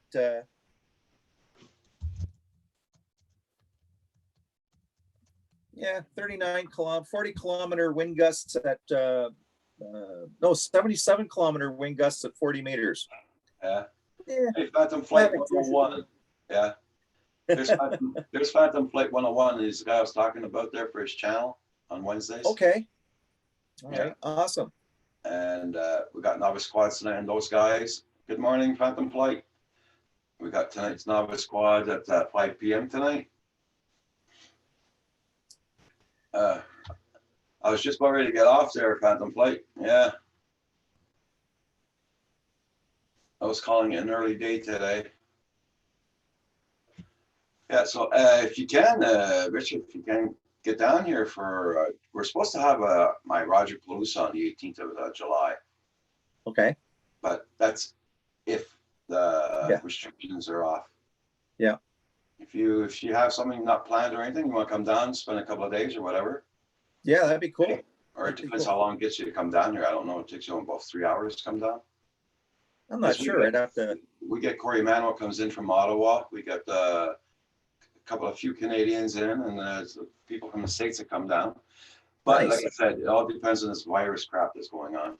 Yeah. Oh yeah. Yeah. Yeah. Well, if you got anything in an email or something, send it my way. If so I can mark it on my calendar and then Yeah. try to keep that spot free. Yeah. I don't think there's anything going on, so Yeah. yeah, we'll Okay, no definitely problem. put that on the calendar. Yeah. Okay. Thanks for the invite. Yeah. No problem. Okay. So I'll let you guys go in the chat. Thank you all so much for being here. Have a good one. And Take care, everyone. Fly safe. Stay on there. You can stay on the panel for a minute there, Rich. Bye, Okay. everybody in the stream.